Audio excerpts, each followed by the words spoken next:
Good evening, folks. Welcome back to Game Therapy. I'm Bruce, and it is Thursday, the 27th of August. Tonight we have the usual gang of players and guests joining us for our 1,000 Insane Worlds. Brendan, how many words? How many worlds are we on? We must be close to 14 or 15 of that 1,000, right? I can't hear a word Brendan's saying, so let's hope there is not a technical problem. Can you hear me? Yes. Yes. 14 worlds. 14 worlds. Well, there we go. That was a pretty good guess. So welcome back. We took a week off last week. I had some commitments with UK Games Expo. Tonight we are delving into the exciting world of Skull and Crossbones classics. So you may recognise the author of said publication, who I will introduce shortly. But first, we'll go around the table and got some good friends with us today. Nacho, how you doing? Hi, Bruce. I'll be playing today Crofton, the Swashbuckler. Awesome. Fantastic. Good to see you. And Trevor, welcome to the stream. Thank you. Welcome, guys. Tonight I will be playing Maul, a bit of a bull-headed warrior pirate. Fantastic. And Matt, good evening. Good to see you. How's it going, Bruce? I'm going to be playing Bant, the carefree thief pirate.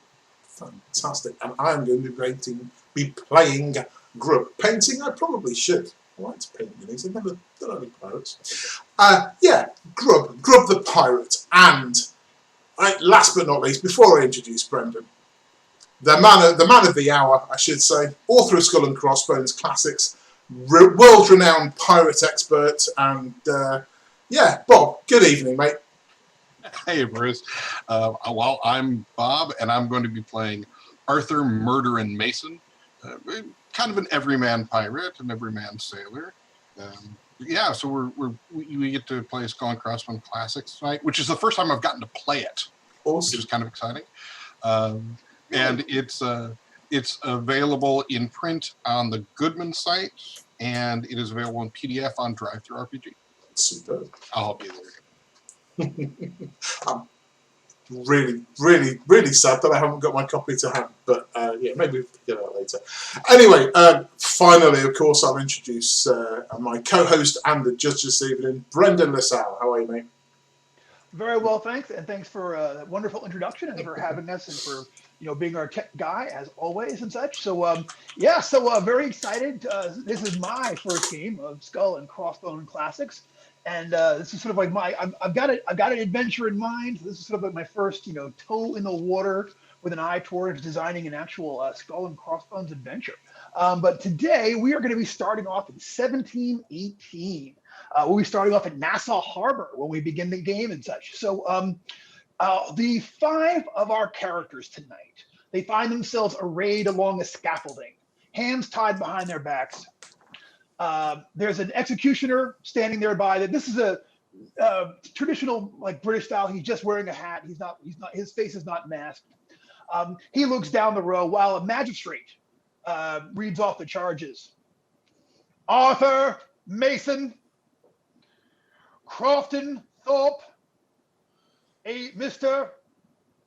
Bant. There's some tittering amongst the audience. There's really only about 15, 20 people here to watch. It's like dawn. I mean, it's threatening rain. It's a pretty grim morning out. From where you are standing on the scaffolding, you can actually see the boats in the harbor. You're that close to the water and escape. But that close, but they've, there's guards and everything. One individual known only as Grub and another known only as Maul. You hereby stand accused of piracy and acts against the crown, for deserting one's post, for privateering without a letter of marque, and for assorted other crimes, for which you have been found guilty, and today shall be hung by the neck until dead. Have we any last words at this time? Do you profess before God your crimes? It was just an honest misunderstanding, sir. Well, I didn't do any assorted crimes. What is that? Could you go over the first part again? You kind of lost me there. I'm very sorry, Mole. We are going to hang you this morning.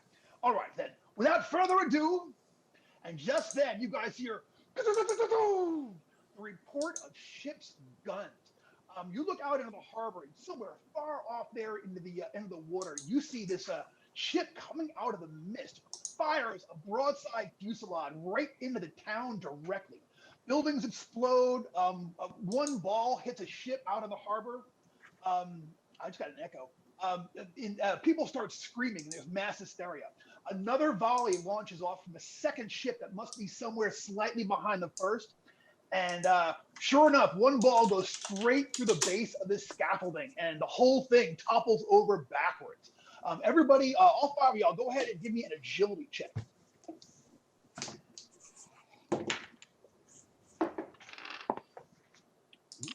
Are you looking for a 12 or better? You're good? Got an 11, but I think I might burn the point of luck. So, all right, so when this thing goes over, if you have made it, you manage to keep your feet. You have landed. The scaffolding was only about 11 foot tall, and it goes back, goes completely backwards. The trap falls, the rope swings. The two guards that were over there are both like running, and someone's like saying, yelling, "It's an attack! It's an attack!" So it's actually you're not sure who this might be. The War of Spanish Secession is actually over now by 2 years. So it's one of the reasons that you guys got into piracy was that you were former paramilitary privateers that were working basically for a war captain. So you were out there with official letters of marque trying to sink or take ships as prizes. And you were pretty good at it. And then the bottom fell out of the market, and you did what you had to do, leading us to where we are here today. But at this point, if you have failed, you are both prone, and you're going to take 1 point of damage from going over the side there and our landing there. The harbor is in chaos at this point. People are running to man guns. There's bells ringing. People are shouting. The massed crowd that were out here. People are scattering. There are two guards that are nearby who are one of them fell backward. Oh, I didn't make a roll for him. One of them fell backwards with you and ate it. He's actually laying there right next to Crofton. Your legs are all entangled there at the base of it. And he takes a point of damage as well. The other guard is yelling orders and trying to get everybody organized. Okay, but it is mass chaos, and perhaps this is the opportunity that you need. So, what are y'all gonna do? Are hands tied? Did you mention anything? Yeah, hands are tied up. Mm-hmm. No one's Behind- footed. You just have basically the clothes on your back right now. Behind our backs? Yeah, hands are tied up behind your backs. Okay. Looking down at the guard on the ground, how's he armed? The guard on the ground there, he has a saber at his side, and he has a flintlock pistol. It looks like it's primed and more or less ready to go. Okay. Since he's prone, I'm going to stomp on his head. If I can get him down, we can get that blade and cut ourselves free. Okay, so go ahead and make me an attack check and add +4 because your man is prone, and he's actually prone and tied up. So you can roll a d24 and take a +4 on top of that. There's not really much you can do about this. Plus, his legs are tied. Like I said, his legs are all entangled with Crofton. They're just in a mess right there. That'll be an 18. Yeah, that's bad. That is bad. Okay, roll me a die 3 on that and add any strength modifier you have. Okay. That'll be 3. You know what? Plus the fall, he is officially. You don't think he's dead, but he's definitely out cold. The back of his head hits the cobbles of the. I should mention that the whole the street that you're on, like the harbor, is on a slant. It slants all the way down to the actual harbor where you can actually see all of the boats and all of the docking walkways and whatnot and such. So he is laying there knocked out. So Crofton, this is happening right over you, so you see all of that. What are the rest of y'all going to do this round? I'm going to charge the other guard that's standing up and try to knock him off the platform with my body. Outstanding. Got a D die on that? Oh, you're the no. thief. Okay, so Yeah. all right, that's fine. Go ahead and give me a just go ahead and give me an attack roll. This is like you're gonna hit him from the side. You're just gonna like shove into him and try to knock him over. So you can go ahead and make me a regular odds attack roll, and we'll see how this goes. It's going to be a 14. Yeah, 14. That's gonna hit. You shoulder into this guy. Give me a strength check versus his strength check. You got to beat a 5 or better. Got a 17. Yeah, so you put him down in his butt. I'm gonna say he'll take 1 point of damage from that, and is laying there at this point, and you are standing up upright. He is similarly armed. He was the one that was yelling, "Everyone, I need people out on that walk. Get over here!" Ah! And then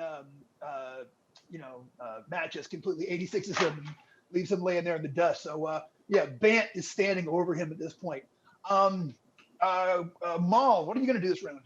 I'm going to try and break the bonds just out of sheer Just strength. muscle it. All right. Yep. Do you have a deed die?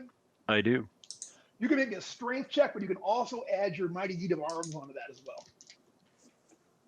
Ooh, that would be 11. You got a total of an 11. Total of 11. Yeah, feel like spending 2 luck points? Sure, I'll do it. So we're using it for you people watching, for you folks watching at home, and thank you very much for tuning in as always. We'll be using a optional system that comes along with Skull and Crossbone Classics, which is the Devil's Own Luck. So that is an option for you to spend those 2 points of Devil's Own Luck if you want to towards this. I will do that. Yep. All right, yeah. Easy come, So- easy go. Yeah, so Big Maul just flexes, and he comes up, and his hands are untied. His wrists look a little bit like strained for it, but like he's out and he is free. So Nacho, your legs are officially tied up, tangled up with a man who's very clearly unconscious. He is laying there looking over at you with like unseeing eyes at this point. Right, I think I'm prone as well, right? So I think Yeah. I have to stand up and then look for something sharp. Give me a luck check. So here's the deal. Give me a luck check, but because of circumstances, go ahead and you still want to roll low, but you want to add 2 to whatever you get on your luck. Okay. Okay, 16. I got to add 2 to that. Yeah. So that'd be an okay. 18. Yeah, too bad. Yeah. Okay. Yeah. So- if it was just a plain 16, I might spend it. You would have made it. Well, remember, you can spend Devil's Own Luck points to actually Yeah, lower but yeah, the but effects of a luck check. right. Yeah, but because of that +2, it's not gonna make it. So, yeah, too bad. So I got a 14.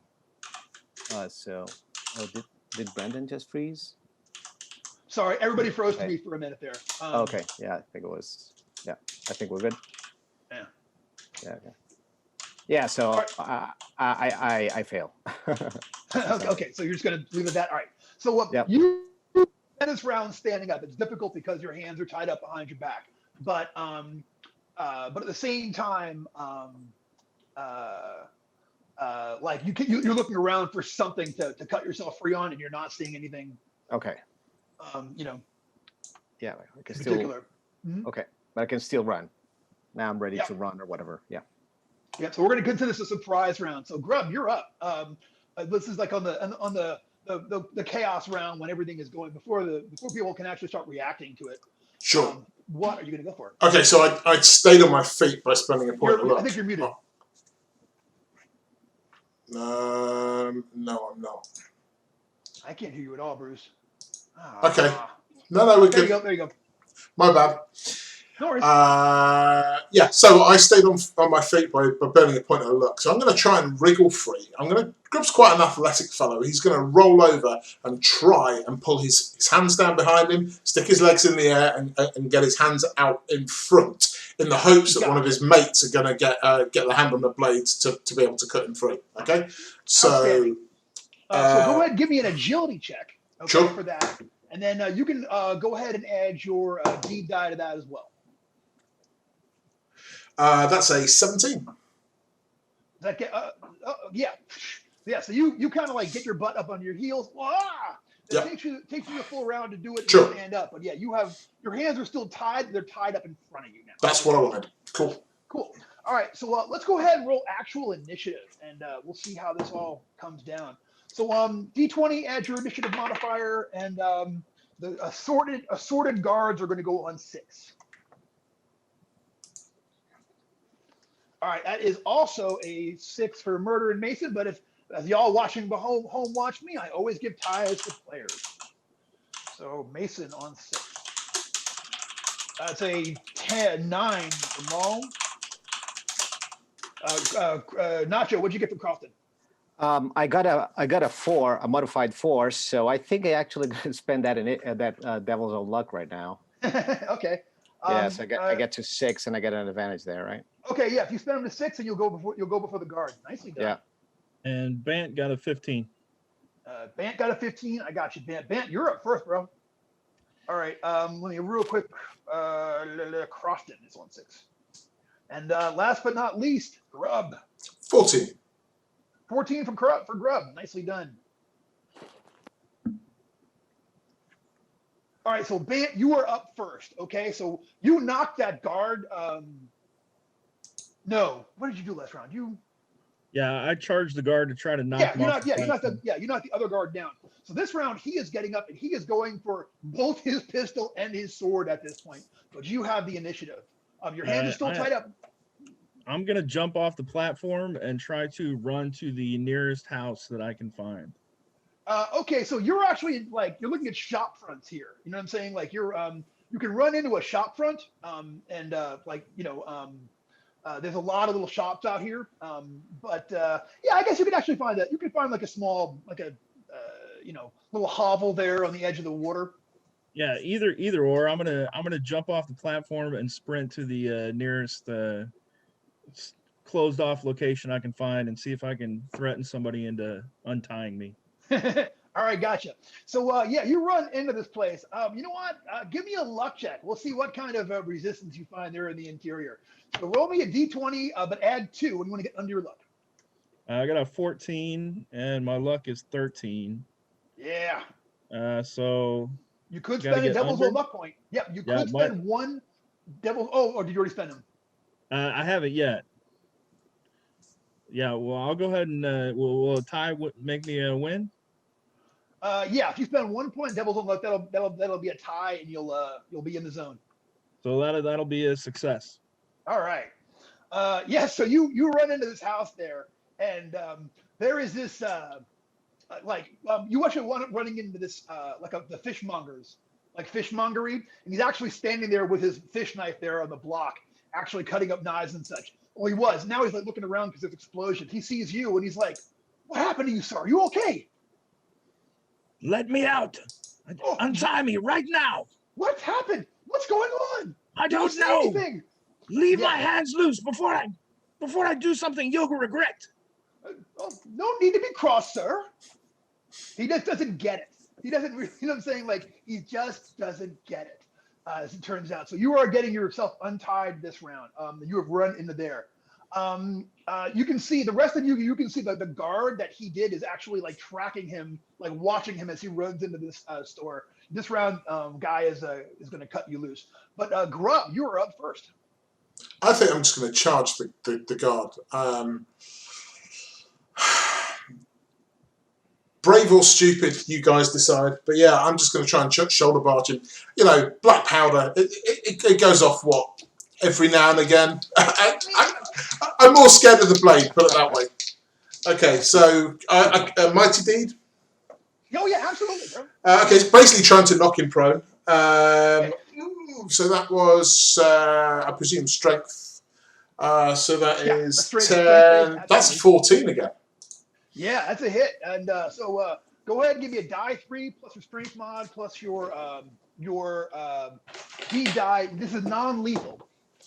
Okay, 7 points of damage. Let's try it this way. You did 7 points of damage, yeah. So you run over and just give him a big elbow to the face. He, like I said, he was getting ready to go for his gun and his blade, and he just goes over in a heap, nose out of joint. He's never going to look the same. His mom won't recognize him. So he is officially down there and laying there. Nicely done. Mal, you are up next. It is your turn. What are you going to go for? So there were only the 2 guards, right? Yeah, there are the 2. I mean, there are other guards at this point. People are starting to run towards the harbor. People are sort of running like up and down the thing. It's chaos in here. But the 2 guards that were nearby you are both standing there. The magistrate, who he's like a man in his like 60s and is a non-combat combatant. When the scaffolding went over, like the guy that was actually reading the charges and everything, he must have gone over there with him, and like something happened to his leg, and he's just kind of like trying to crawl his way up the hill right now to safety, because he looks like he's in a bad way. Other than that, as you look down, there are screams. There's a fire starting at one of the buildings that's over down there near the water, and smoke is starting to rise. And you hear like bells ringing, shouting from people, running every which way and such. And you don't see any more guards that are right there, immediately there. And are there any weapons happening to lie around, or? Well, it's funny you should ask. Yeah, you could walk over to either of the down guards, and I will say, if you, as a full round action, you can walk over and grab both their pistol and their rapier. And then, if you like, you don't have to say stand and deliver, for I am your bold deceiver. But I mean, it's on the table. You know what I'm saying? You got the right to. Once you have those items, you can, no one can stop you. Certainly not I. And that's the guard that Grub just shouldered, right? You can go after that guard or the other guard. They're both laying there in a heap. Well, one is laying there was by Nacho, like he's still on the ground right by you. The other one is a little ways off, but either one of them you can get to, and essentially, for all intents and purposes, the same amount of time. Okay. So can I get to the guard, charge over to the guard, grab both weapons, and then toss one of them to Grub? Or is that too much? Are you you're a D-die thief? Yes. Yeah. Warrior. Warrior, yeah. D-die pirate, I meant to say. D-die I'll tell you what, yeah. you can go over and do it, and if you give me a 3 on your D-die, you can throw 1 to Grub. Only a 1 on the D-die. Yeah, let's just. Yeah, that's it. All right. So yeah, you run over there. Clumsily pick them up. All right. Yeah, it's a you're having to like get him out of his rig. It's a he had him all tucked in one of those great big wide belts and everything. So it's a whole it's a whole thing. That would have been tight though. So that was Maul.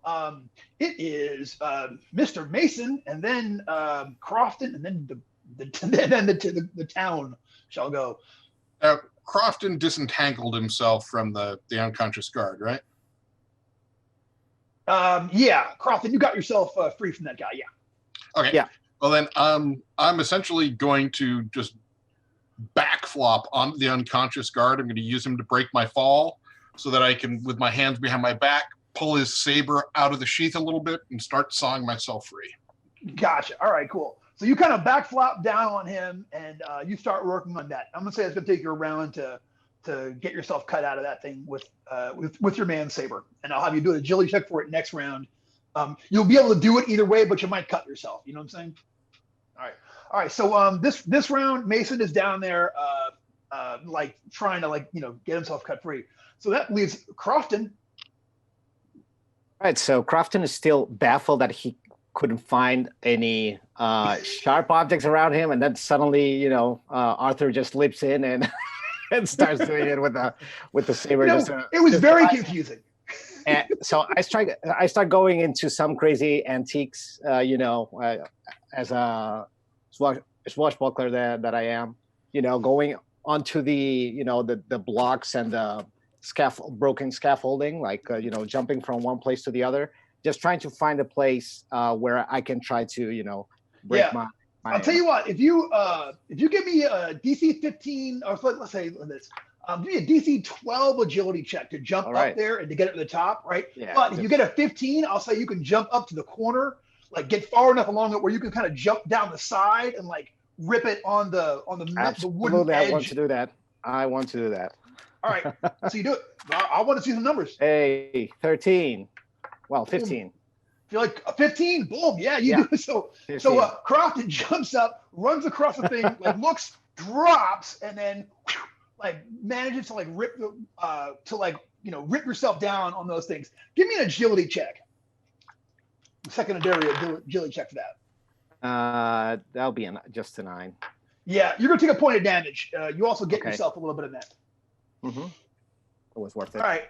Yep. No, totally. So now your hands are free. So at this point, it is the rest of the town. So the two guards are both out. The magistrate continues to run his way up there.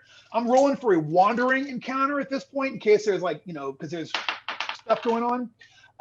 It seems like everyone is still focused on the harbor and what's going on over there. Another volley of cannon shot goes off, and who has the lowest luck in the group? I've got a 9. Bant has a 13. 14. 15. So it's Mason has got a 9. Did I hear that right? Yeah. Go ahead and give me that luck check, man.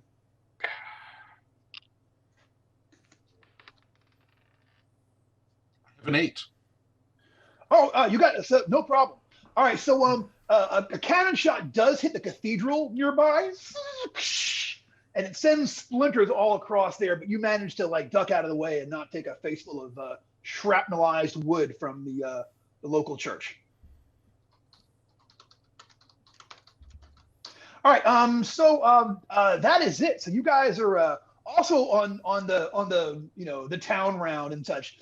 The fishmonger cuts Bant's ropes and is like he's like modeling over it. He's like, of course, no need to talk to me like that. I've been 22 years. I've been out here doing my job. I've never once let the customer. There, are you happy? Now we have, and then like when that cathedral blows up, he's like, oh, like he gets spooked again. And he kind of like backs, it's like backing up in his back towards his storeroom. Do you have any weapons, you fool? The pirates are coming. Pirates? He looks around. Give me a luck check for Bant. Roll D20, roll low, and add 2 for your luck check. That's a 7. I think that's good. I think you have a 15. You know what? There is hanging on the wall, like over there, is like a traditional cavalry saber. You know what I'm saying? It's more decorative than a weapon of war, but it looks like she'll do. And it's like over it set into this plaque of like wood, and the plaque says, for grateful service for 20, he must have been worked shipboard for a while and got some sort of award for it. But or whoever was the owner of that sword was. So you can go ahead and snatch that off the wall on your round, which is actually right now. You're at the top of the order. You grab that sword off the wall. I'm gonna grab the sword. And I'm gonna be like, get your loved ones and get to safety. Get to the town center. They'll protect you. Go. Yes, sir. Yes, sir. And he sort of like shuffles back into the thing and like, Nancy, come, bring the kids. And after he leaves, I'm gonna look around for any gold real quick that he might have laying around. Give me an intelligence check. That is going to be a 19. Man, you reach right over the counter and like come out with like the cash box, ka-ching, ka-ching. It's just nickels and pennies, but it's your nickels and pennies. That's going to be your whole action this round, grabbing one and then grabbing the other. So and what damage does the saber do? 1d6? Do a die six damage. This one is like I said, it's more of a decorative piece. So on a fumble, it's going to looking like it will probably break. Okay. All right. That should have been 2 actions. All right, I'm gonna stand by what I said, but that should have been 2 actions. All right, so it is Grub and then Maul. So we've shouldered this one guy over, right? Did we knock him unconscious? Yeah. Both the guards are down. Forgot who went over. Yeah, both the guards are down at this point. Okay. And Mole was trying to liberate him of his weapons. I guess. Yeah, saw Bant ran into. Oh, God. Yeah. I think I'm going to start moving towards the harbour, moving down. We don't want to hang around here. Maybe looking for. Agreed. Yeah, a dinghy, a rowboat, something. Something we can at least. Get out the harbour, find somewhere to lay low. Looking around, trying to Gotcha. Gather everybody else together. My hands are still bound, so I'm hoping when Arthur's done getting his hands free, he'll start with the rest of us. Gotcha. All right, cool. So you start making your way down towards the harbor, and in that direction, still tied up. All right, cool. We'll come back to that. So Maul, it is your turn. So Grub took off. The magistrate, he's still there, crawling around on the ground. He is crawling up like it's he's crawling up uphill. Essentially, he's going up the street deeper into the town, trying to get away. Yeah, it looks like he landed badly on his hip, and he might have hurt himself. And he's just kind of like, just basically at this point trying not to get hit with a cannonball. Okay. And was I able to get both weapons off the guard, the flintlock and the cutlass? Yes, you have both weapons. Okay. So I'm gonna shove the flintlock in my belt, and then I'm gonna walk up to the magistrate, grab him by the scruff of the neck, and say, "Where are you going?" And I'm gonna start hauling him. I'm gonna start hauling him back to the same direction that Grub was going. Okay, gotcha. You start bringing him along. He's like, "Unhand me! Oh, you wretch! I'll see you skinned alive! You murderess!" And, Oh, stop your blithering! You're coming with us. All right. He's going on in that vein, as this is. So you grab him. He's obviously, you're dragging a live body, but he's really in no position to really put up any kind of real resistance. So that was awesome. It is Mason. I was cutting myself free. You said I was going to need to make an agility check this round. Yeah, go ahead and give me an agility check this round. 12 or better. I have exactly a 12 on the die. Cool. Yeah. You get yourself free, and without cutting yourself. So you still have a move action at the end of that. This will be like your attack action. I'll slide his saber out of the sheath, so I've got it fully in hand for next round. All right, you got the saber there, and looking around, you see Grub making his way down the street. You see Bant Bant is in the fishmongers. Gosh only knows what Bant's up to. And Maul seems to have grabbed the magistrate and is dragging him downhill. This man, like his You can always count on Maul. You know what I'm saying? His wig is laying there in the street. He's managed to got the charges still. He's hung onto the charges, but his wig is just going, like it's just gone, and he's a mess, man. Stocking's double done, and he looks just like just a sight there on the road. All right, so that's awesome, and it is Crofton. Yeah, I think I'll go in. Do we know this town at all? Sorry if I missed that information at the beginning. No, you were all captured at sea from your last commission, which was the you were on a thing. You were on a boat called the Seahorse, and you were all captured on that one. You really weren't even doing anything. You were like underway to go do something, and they just trumped up a whole lot of charges for you. There's a lot of anti-pirate. The problem is that after once the war was over, now all of a sudden all those privateers, none of them want to go back and work and be in the regular Navy anymore. A big part of the problem is that every captain in the Navy is like a tyrant. Meanwhile, these pirate captains are like, hey, if you'll be on my crew, you'll be on the council. We'll all have a vote. You know what I mean? We all work it out together. So there's a glut of pirates right now, and so there's you feel like you were facing completely trumped up charges. Bad piece of luck, that.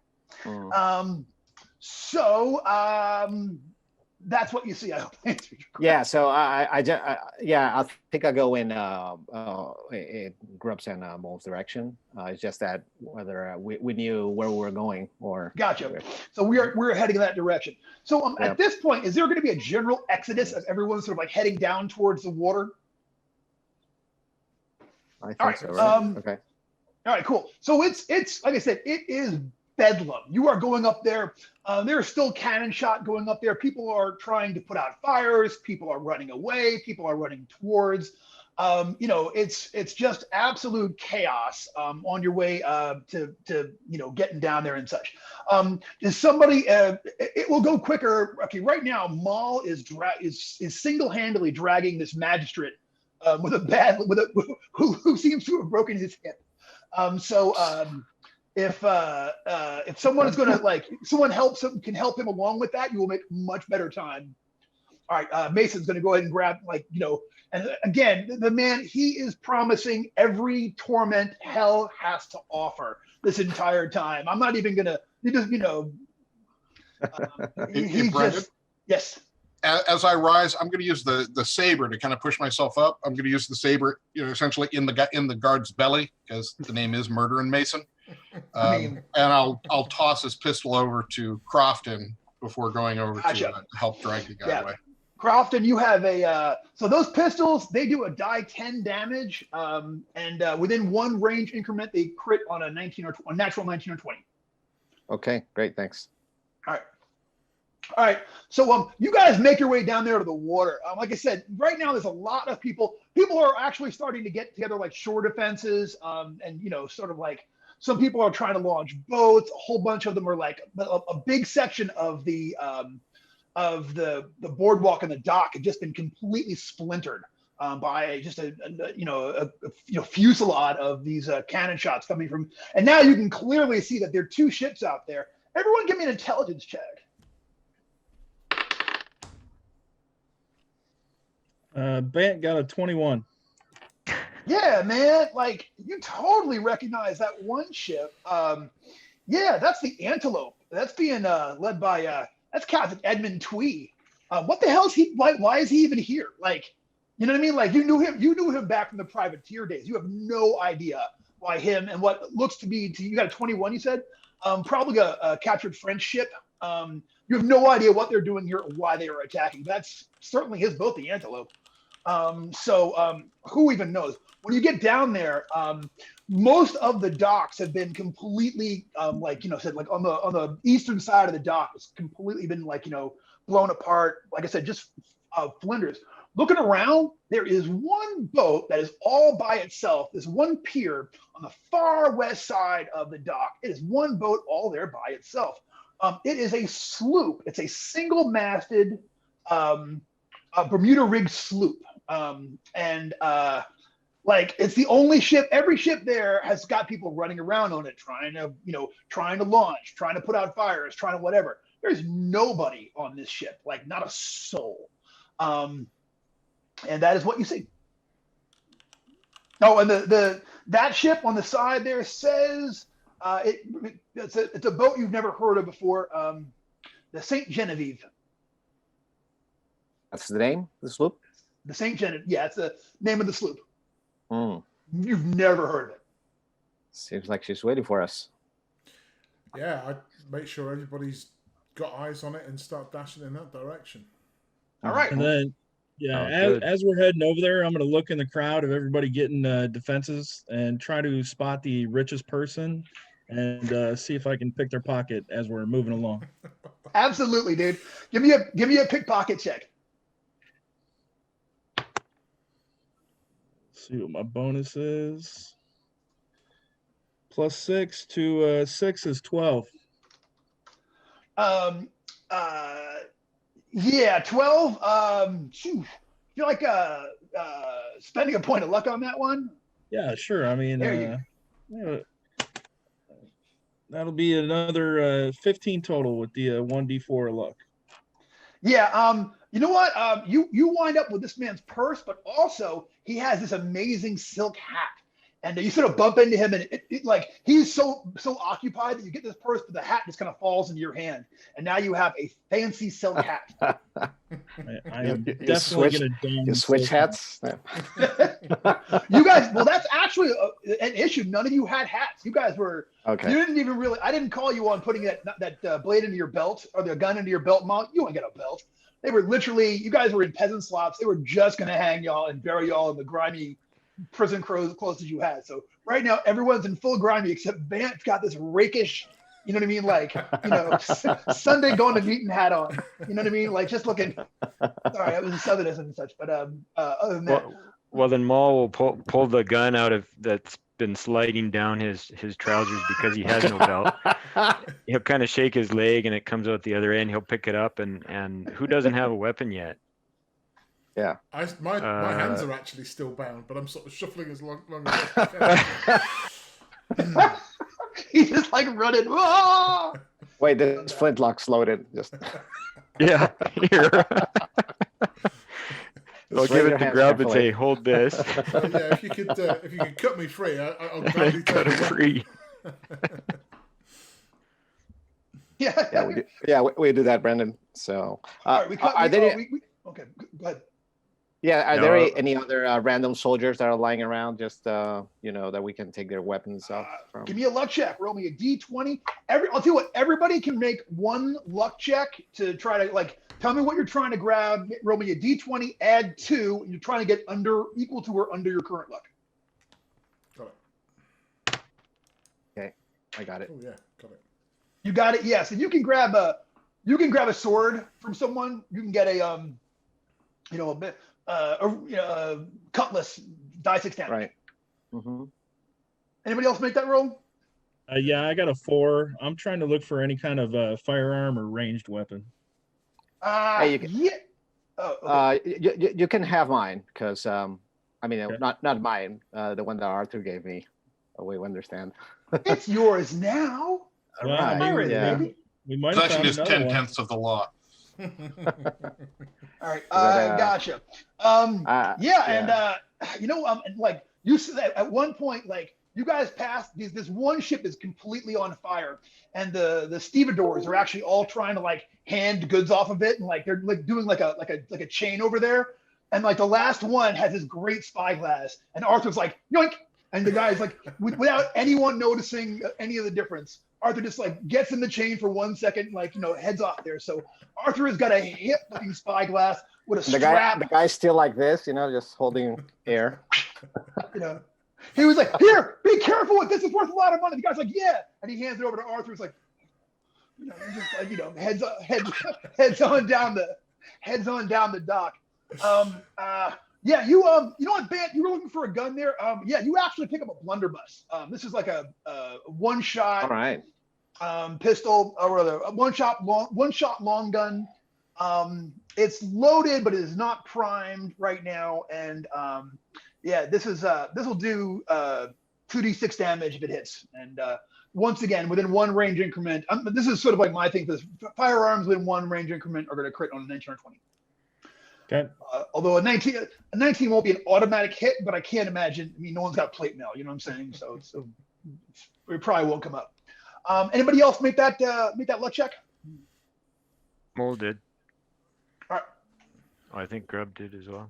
Grub, you made it. What were you looking? I just want a sword. That's fine. Yeah, absolutely. Yeah, you. It's even easier. You just find a dead guy. You're like, thank you, and you wind up with a cutlass from this guy that was just laying there. And this is a fighting cutlass. Die 6 damage.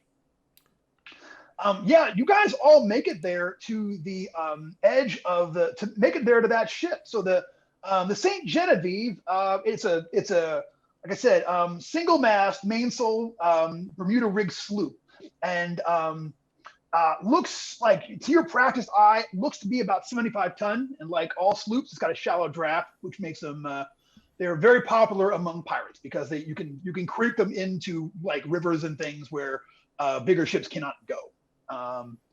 Yeah, it's currently it is tied up. Like I said, it is the only boat here that you see that is not completely crawling with people. You know what I'm saying? Where they're not just, you know, doing something, trying to get on, trying to get off, trying to put out fires. But that doesn't mean there ain't people below decks, right? Exactly. Okay. So Go ahead, Matt. Yeah, come on. do we still have the magistrate with us? Oh yeah, where's he gonna go? Yeah. Yeah, we'll toss him on deck, and I'm gonna use Grub's ropes to tie him up. All right, so you guys go on deck, and the first job is tying up the magistrate. You know, Just shoving well, something in his well mouth. seen. I was going to try something. He's howling. Oh, he's promising you the devil take your soul. I'll see you all. But you get him tied up. Hey, Bam, get a gag on him first and then tie him up, please. I will. You know. Yeah, I'm just gonna punch him in the mouth. You're just gonna give one across the lips. Assuming it's non-lethal, yeah. I mean, go ahead and give me a check. He's I mean, you just roll damage because he's not going anyplace. Unarmed strike is a what? D4, D3 plus any strength mod you have. So that's gonna be a 3. Yeah, yeah, you knock him right the heck out. Now he is tied up and hopefully dreaming of past glories. All right, so If everyone's on, I'll start casting off. all right, yeah, you start casting off, no problems, 2-liner, and yeah, and it's got that kind of feel, like it feels like it's got has cargo and everything. You're not sure what's up. Pick the hold and make sure no one's below. Okay. All right. So you go down. So there's 3 decks on this. There's a surface deck, there's a hold deck, and then there's a bilge deck. You go down to the hold deck, and you see that there are people down here, but they all appear to be dead. Oh, really? That's convenient. Like a long Saves time wear ago? and tear on the old sword arm. Like a long time ago, or? You're gonna go over and check them while Mason is making ready to like undoing the things that you're to go over and check the bodies. Oh yes, if they're dead, no problem. Yeah, you go down there. You don't see any decay or any like flies or anything. You think this happened pretty recently. You don't see any wounds on them. You're not sure what's up. Maybe some kind of disease. Do I notice any sort of signs of What's your background? All of them seems to be a woodcutter. Was that We all we are 5 of us are At least woodcutters? armor's spelt correctly, right? You're not supposed to notice that. When I say armor's always, but that's the only thing you need to know. Flashback. Here's a flashback to 10 years ago. All of y'all in the same tree. Like, hey, you want to be pirates? Yeah, all of you. All right. I can't stand any more of these trees. They still can't get lumber in Sherport. I mean, there's just no one doing it. All the woodcutters are now on the water. No, I'm playing. Yeah, go ahead and give me a train check. Give me a D20. That's a pirate thing. You gotta, give me a D20 add your intelligence modifier. Wow. So 18 plus whatever intelligence I have. So that will be 19 That's why. total. Oh. 19 total. So you got 19? Yeah, you check this guy out. He has a shut. Like, all of their eyes are open. All their faces are in an aspect of terror. Okay. Terror. One of them, one of them. So like at the on the hold section, there's obviously like a little captain's quarters at the front there and such. One of them is leaned up against the captain's quarters door, like they're in the hold, but you don't see any signs of death. You're not sure what. You don't see wounds. You don't see anything like pox. They're cold to the touch. I mean, they've been dead for that long, but you don't see particularly what possibly could have happened to these guys other than that. Are there any places? Well, if you want to go to someone else, I mean. Yeah, sure. So okay, so at this point the lines are off there. What are the rest of you guys doing? I'm looking at Grub, Bant, and Maul. We tied a guy up. I'll tie a guy up. If there doesn't seem to be a lot of threat, I mean, if everybody's down, but I mean that looks like something we need to look at. But let's get this thing on the road, on the water, on the sea. Let's do pirate stuff. Oh, I don't know. Bob, That's why I asked Bob to play. Go to the water. Why do we cast off? You have So you guys start. So in other words, so Grub, you're going to get in there and start actually trimming sails and making it happen and such. God, Looking like I know what I'm doing. Specifically, yeah. You run over there and start Ropes getting ready and stuff, yeah. Who's taking the wheel?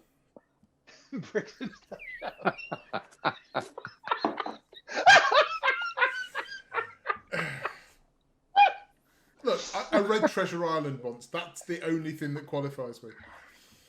It was a long time ago. I tried to prep up. Okay, hey, if you're watching in the chat room, I don't see a whole lot of folks in the chat. I have a couple. Saint Geneva, yeah, that's right. If you're in the chat room, I don't know who else watching today, but if you're in the chat room, put your favorite pirate movie in the chat room. I decided to look up my favorite pirate film, and apparently it was a box office bomb. But has anyone seen Nathan Hayes? Oh, I love that movie. It's got Muppet Treasure Island. There you go, Tim. Yellowbeard is my favorite. Yellowbeard. I mean, yeah, it's definitely a pirate. Yeah. They'll have to kill me before I die.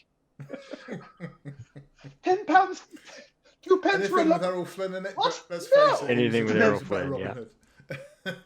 Yeah, I mean Captain Blood. Captain Blood's a classic, but you know.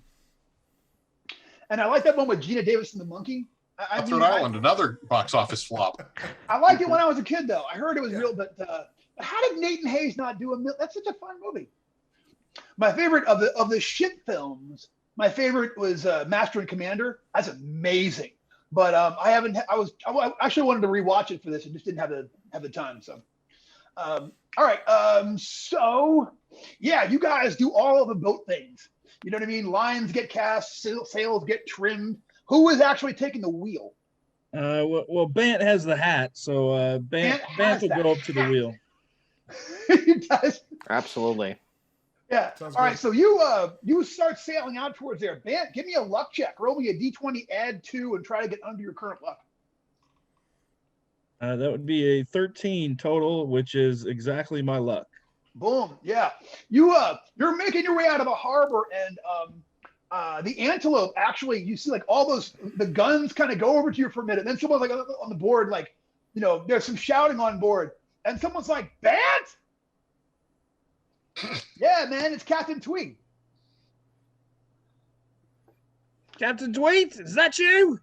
Thought you were in Tortuga. We got captured. Ah, well, bad luck.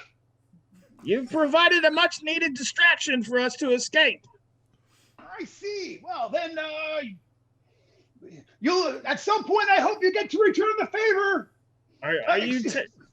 Are you planning on taking the town? Oh no, we were just having a little fun. He clearly he looked around and clearly is not saying what's actually going on here, but is your impression he's just having a laugh? He wasn't. They're not just they're just shelling the town for fun. P.S. Fun? No. As you guys sail out of there, half of the town seems to be on fire. You know, there's people are running. At this point, they have a few other folks have gotten to their boats, and there now is actual ship to ship, battle going on. As a couple of the war ships that were out here are now firing back on the 2 pirate ships, which seem to be sort of moving away. That's the last thing you see as you guys start making your way out of the harbor and putting heading out towards the open sea. So yeah, we'll say within half an hour, you guys have gotten to the point where you can still hear the guns. You can still hear stuff going on. And when you look back towards land, you see multiple columns of smoke rising up into the air. And somewhere you hear a lone ship's bell ringing somewhere far off there. But seems like y'all got away clean. Hooray, another victory for the motley crew here. Hey, Brendan, Yes. I want to check the ship's stores, see how we're supplied and how far we can really get before we're going to have to make land.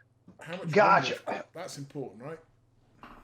Well, okay, so here's what you're looking at here. So there is a lot of food. There's a food here for a much bigger crew than you have, and it looks like it was fairly recently stocked. There are 20 big barrels of water. There are 16 barrels of rum down here. It looks like what you're mostly carrying. So this is a 75-ton ship. You're nowhere near capacity. Okay, you're maybe a quarter of the way towards capacity. But there's tobacco and there's sugar in here and such. That's just in the stores there. And you can see there's hammocks all rigged throughout the hold and such. I mean, it looks like a ship that could hold a lot more people than the 6 dead guys you actually saw that were actually on here. And there are also, hold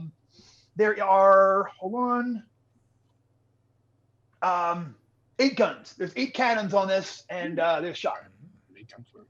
And are there armaments and clothes that we can properly attire ourselves? I'd say, how are the dead guys dressed? Yeah. Are there any belts? The dead guys are dressed oddly. They don't really look like seafaring guys to you. They kind of they look like businessmen. They've got on slacks and trousers, but you can definitely put together way better outfits, and they all have shoes. Blessed be. So there's that. You also find amongst the stores, there are 8 more flintlock pistols, and there's a total of 100 rounds of ammo in there for that, and pistol and whatnot. So eight more pistols and 100 rounds of ammo. Okay, guys. So this looks like El Dorado to everyone, but it looks like these guys that died here seem to went to the other world in some mysterious circumstances that we have to figure out before venturing much further into the ocean. Maybe they just bored themselves to death. We could just throw them overboard. That sounds like a good We're idea. a superstitious lot, are we not, as pirates? You know. And I do we don't want to know. keep It them seems on they board? died. What would be the right thing to do? I mean, I'm not saying I'm a religious man, but yeah, they're going to start smelling bad soon. Check them over. Burial at sea. As Yep. pirates, I agree with the burial at sea. I think we should probably wrap the bodies though, so we don't touch them. There is spare sailcloth on here. You could wrap them, and if you work in teams of 3, you'll be able to wrap them up and get them over the side without actually physically. Well, okay, time out. You guys did take the clothes off of him. You're touching bodies. There's nothing you can. No. But that is what you see. So we can wrap them up in a mainsail tight with twice 10 turns of hawsers bank and heave them more and out of sight. If you sing it. Yo ho ho and a bottle of rum. Yes, absolutely, you can do that. It doesn't take you too long at all to get the. Still making our way east out of port. You guys are now officially like an hour outside of Nassau Harbor with all of the former occupants of this boat now over the side. All right. What do we all want to do with the magistrate? Throw him over too? Yeah. No, he's probably worth ransom. Mm. Just tie him to a mast, keep him out of the way for now. He is tied to a mast. He's he's still like gagged. He's still grumbling at you guys. He actually, I forgot, he got punched out. So he eventually for a minute there, I thought we got it confused with one of the corpses. You know.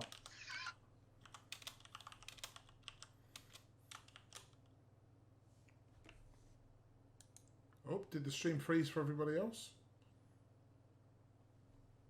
Bant would have just rifled through the captain's quarters by now. No one has gone into the cap.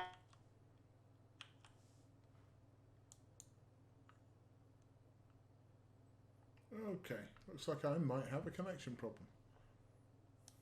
You go down there to like I said, so the ship's thing, the captain's little quarters. It's at the very far aft of the ship.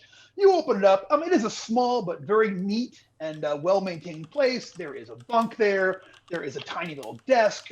There is a lamp that's kind of like hooked up over the top with a candle in there, but it's not lit right now. There is a flat board there that's got maps on it. Currently, all the ones that you see there, there's a stack of maps and charts on here. All of them show the local waters here right now. There is a logbook, and there is what looks like a parrot cage, like an actual parrot cage sitting there, but it's covered. It's got like a knit kind of a covering, like a black knit covering sitting over there and such. It sways gently as you guys are making your way. All right, I'll check the log first, see if I can figure out where they were going to be headed. Gotcha. Okay, so here's the thing. It doesn't say where they're headed, but it looked at their last port of call before they were on a journey. Their last port of call, you have to actually go back a few pages. Their last port of call before they to Nassau Harbor was Calais, which is a port in France. So these guys were on the water for months. Yet it's well supplied still. Yeah. Well, they could have just taken on fresh supply. Sure. Every provision. It kind of has the look. The food and everything kind of has the look of like there's like ship biscuit that you still like actually like. Oh, that looks good. I would eat that piece of hardtack. Like it's not like a month old yet. You know what I'm saying? I'll look through the maps and charts and see if there's anything of interest there. Give me an intelligence check. Roll d20. Roll low. Hmm. Roll high. D20. Roll high. Sorry. D20, Okay. roll Yeah, high. 'cause I've got 14 on the die, intelligence spaced it. 15. Yeah. So it looks like before Calais, they spent a lot of time in the Mediterranean, where they were there for quite a while. It looks like even on the way back, they went back through the Mediterranean, which is ridiculous. Like, what was this, a pleasure craft? Why were they sightseers? What was going on? But they went all around in there. It almost looks to you like a search pattern there in the midst of the Mediterranean Sea. You're not sure what it was, but they certainly were searching for something. Guys, I need 1 second. I'm gonna mute myself for a minute. Bruce, be entertaining. 1 second. No pressure. All right, guys, people at home, thanks very much for watching. I hope everybody's having a good evening, and I hope you guys playing and having fun as well. A really good way to fill the time would if we got anybody here who could, I don't know, sing a song or something. I mean, oh look, Brendan's already back. Maybe later. Sorry, Bob, can we get a shanty before? He circled the med for a summer or two, where the skies are so clear and the water so blue. At least that's what they tell me, but I wouldn't know. You don't see much sun when you're stuck down below. Beautiful. Everyone It's gets a the point diesel of shanty, so I'll stop. Everyone gets the point of light. I'll take it. Oh, thank you. I'll pander for luck. Nice. Cool. All right. Thank you, Mason. All right. So that's what you see when you look through the logbooks there. Like I said, they've spent a whole lot of time in the Mediterranean. I will bring that to the attention of me mates here and see. It looks like they were looking for something, guys. It might be worth checking out since we're well provisioned and we don't want to be making landfall anywhere near where we just left. Well, I've That is true. And always fancied the Mediterranean. Bit somewhat cooler, I think, from what I've heard, than the waters around these parts. I hear it's nice. That's what they say. And Bant is keeping an eye on the waters ahead to make sure we don't run into anything, and glancing behind us to make sure we're not being followed. Keeping an eye. You're keeping an eye.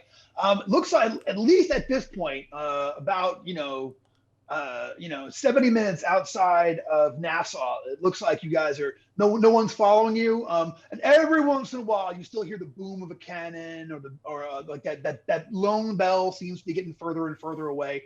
You still see smoke trails. Every time you look back over it looks like, whatever happened there it's shaping up to be a disaster. And whatever got up Captain Twee's nose about that, it looks pretty grim. Brendan, did you say that there was yet another hold even at the bottom? No, so there is the ship's cap, like there's there's the bilge underneath, Yeah. which is just the bilge. Yeah. Okay. You want to go inspect it? Yeah, just I'm still a bit uneasy about how these people died. I think Are there any other rooms, or have we went in all the other rooms? The only room in there is it's only the one room that's in there. So it's like there's the top deck, the surface deck. There is the hold, and then there's the bilge. And the only thing there's the hold in the back of the hold is where the captain's room is, captain's quarters is. And Crofton, like you look down there in the bilge, it's everything is as expected. There's standing water in there. It smells bilgy. You know what I mean? But you don't see like anything heinous down there. Okay. Yeah, nothing moving in the water. Yeah. Okay. Yeah, there's a couple of drawers in the captain's quarters, and there's that like I said, there's what looks to be like a bird cage. I'll get to the bird cage in a minute. Since we're already moving, I want to do my best based on where we've already gone to chart a course so we can get on heading and get going. You got it. So we don't get lost out there. Yeah, you've got charts here. Where what's your destination? We're gonna head. I want to head and pick up where they left off on their search grid. Okay, so we're headed back to the Mediterranean. That's going to be a journey of weeks, if the winds are favorable. All right, cool. So you guys you start plotting a course there, and if everyone's in agreement, you guys are starting to head this way. That way, north by northeast. So sorry, I'm at the end of my sailor jargon. We're sailing the Reach. I don't know. Once we've got that going, I'll check the drawers and I will examine. I'll look and see what's inside the cage. Okay, you check inside the drawers. There is a heavily thumbed through Bible there next to the bed. There is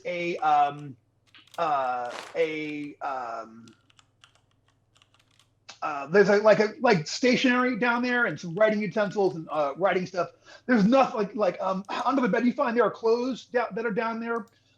This person was obviously an actual seafarer. You know what I'm saying? Like you actually find seagoing type stuff down there. Like but what belies a sea captain, unlike the other guys who look like businessmen. The P.S. So do all of you. Right now. You know what I'm saying? So, So we didn't throw the captain overboard then. So he was not among the corpses? The captain was not amongst the corpses. Okay. Well, unless he dresses as a businessman by day Right. and has no line burns on his hands and looks like a complete landlubber. Landlubber. I was going to use that one time during this broadcast. That was it, folks. And what's inside the cage? Okay, so you pull the thing off of the other cage, and you are surprised to see a tiny figure in there. It looks to be like a 6-inch tall man. They have red skin, little tiny horns, and a tail. And he is sitting down there, and there's a little tiny like cot inside this thing. There's a little tiny chair inside this thing. The cage seems to be made entirely of silver, of like sterling silver, neatly polished. There is a very small little gate, like a little gate in the front of it, and a teeny little lock. And the little figure inside there, again, red skin, little horns, tail, kind of looks up at you, blinks a little bit at the light, and is like, so does this mean you're my new dad? And as I start peeling the pages out of the Bible, right, because we might want those later, we can discuss that later. So tell me about your last dad. So boring.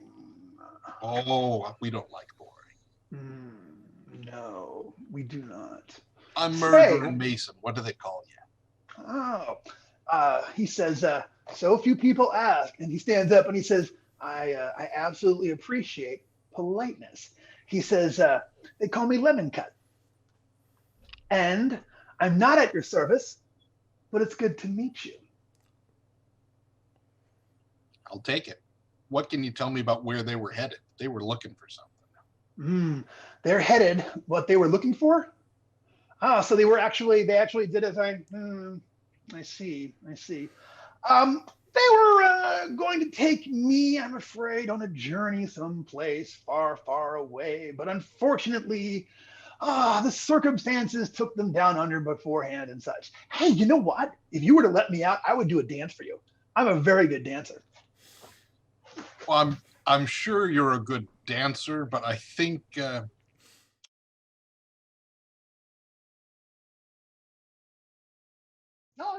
the battle's lost and won. What do you say? I can do the whole play. it's a little too posh for my taste. Let's take him up on that. Why don't you just stay comfortable, and I'll let you know when we get to the med, unless there's something you want to tell me about that first. That it would behoove you to get me there before the storm comes. Well, then we'll get you there before the storm comes. Excellent. I'll make sure you don't have any drafts. I'm going to put the. Oh no! I'm not going to put the cover all the way down. So I'll roll up the edge, but I'm going to cover most of it. So he's got some kind of cover over the top, but he can still see out. Right? Mm-hmm. He kind of looks down there. He's like, Oh, not that. Nothing, though. I suppose. Oh, God. So he can still like sit. All right. Yeah, so he can see, but yeah. he's got cover from above, so he's not getting lantern lit. And Gotcha. I'll head up to inform everyone else that. All right. So you get up there, everyone is like, I mean, it's a moment of like mini celebration there on the beach because it's like I said, now like at this point it's 90 minutes out. It's about like 7:30 in the morning. Sun's out bright. You know what I mean? Like the it's still looking like, it might rain later. There's some dark clouds out there, but no one seems to be behind you. And at this point, you can still see the smoke trails, but you can't see land anymore. You can't hear the guns. It's,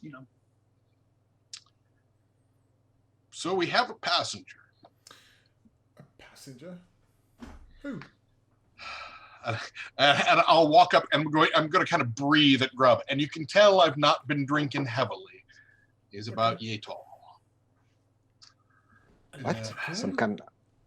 It looks like the last folks were traveling with an imp of some sort. And he says that it would behoove us to get to the med before the storm gets to us. That is sorcery. We should get rid of it right away. Does it look like a storm is brewing at all? It might rain later, but you don't see any signs of a storm. And again, we're weeks from the med too. You are weeks away, though. Yes, anything can That's happen. True. And It is it's like early spring. It's like mid-March, say, and so there's all kinds of weather ahead of you. Before we got captured, did we have like a normal base of operations or somewhere where we would hang out? There were a couple of different places where you guys would land. Back when you guys were proper privateers, you were actually mostly out of Gamble Castle on the coast of Africa. And that was where you and a few of the other privateers, that's where you would mostly go there to re-up and get sails. In the ongoing conflict with the very complicated conflict with the Spanish. No offense, Nacho. It's a long time ago. I'm sure it was. Of course. It was very complicated. But you were in and out of the coast of Africa all the time. Once you guys went, let's just say, went no longer official private, and you were actual privates. You guys were out of Tortuga for like I said, that was your last landfall, and it was literally like, hey, let's go do this, and then they got the drop on you. So that was the last bit of it. Do we have enough food and everything to get to the other side of the ocean? You have food, yes. You'll probably want to stop for water right. at some point, but for a tiny crew like this, right. Your main problem is not enough men. You know what I mean? These guns really take 3 people each to fire. You know what I'm saying? You don't have, you'll have to be, someone's gonna have to be awake all the time. There's gonna be watches. You could really use another dozen people. That's your biggest issue. So do you think we could stop at a known port and recruit a gun crew at least? Mind you, do we know where we're going? And they're going to want paying, and it's sleep would be nice, but the downside is there's so few of us. If we recruit every person we need, we're outnumbered. Yeah, exactly. Good point. Yeah. And then we have to split whatever we find too. So it's already happened. We head to Tortuga and see if we can find out more information. You could head to Tortuga and see if you can find out more information. I know the little guy in the cabin seems informative. What do we need to know? We can just go ask him. Well, we can get more supplies, maybe hire about 6 other pirates. That way it wouldn't be completely outnumbered. Some guys to man the guns in case we find any trouble on the sea. Maybe find out some more information on imps. Yeah, we could do with that. You could absolutely sail on Tortuga if you wanted to and make your way. Yeah, we might even find a priest to get rid of that thing. He's sort of like a monkey. In Tortuga? My kind of priest, a practical priest.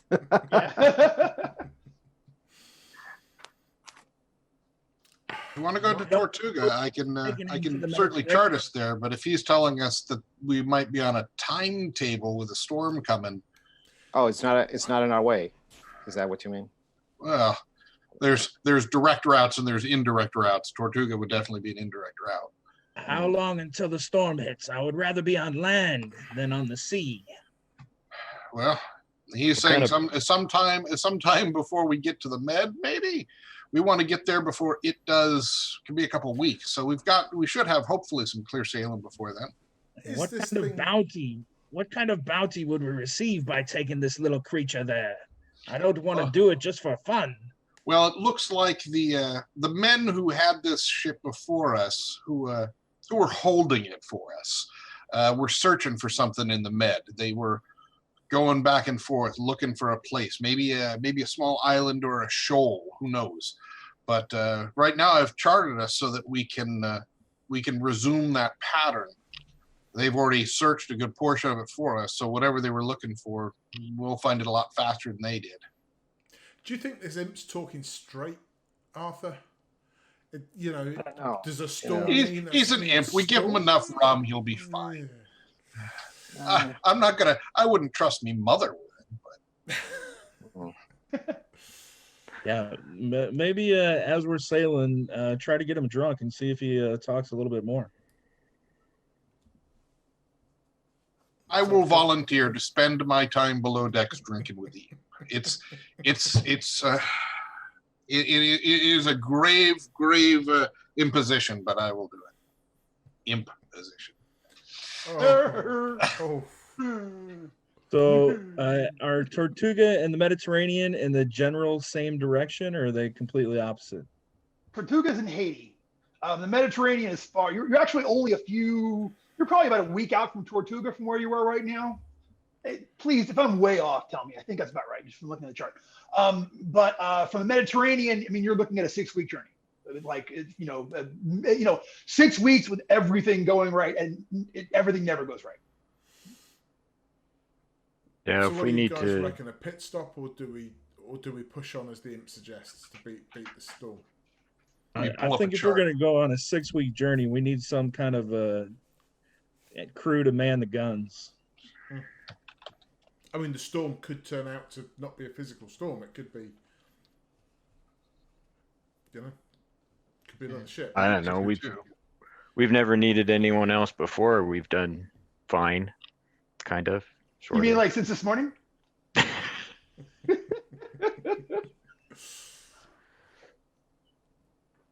My vote is for Tortuga. What say you? Yeah, I don't trust that imp either. I would vote for Tortuga as well. We're having an official council, it sounds like. Sounds like the only fair way to do it. Democratic pirates. They all were. That was the point. What do you say, Mol?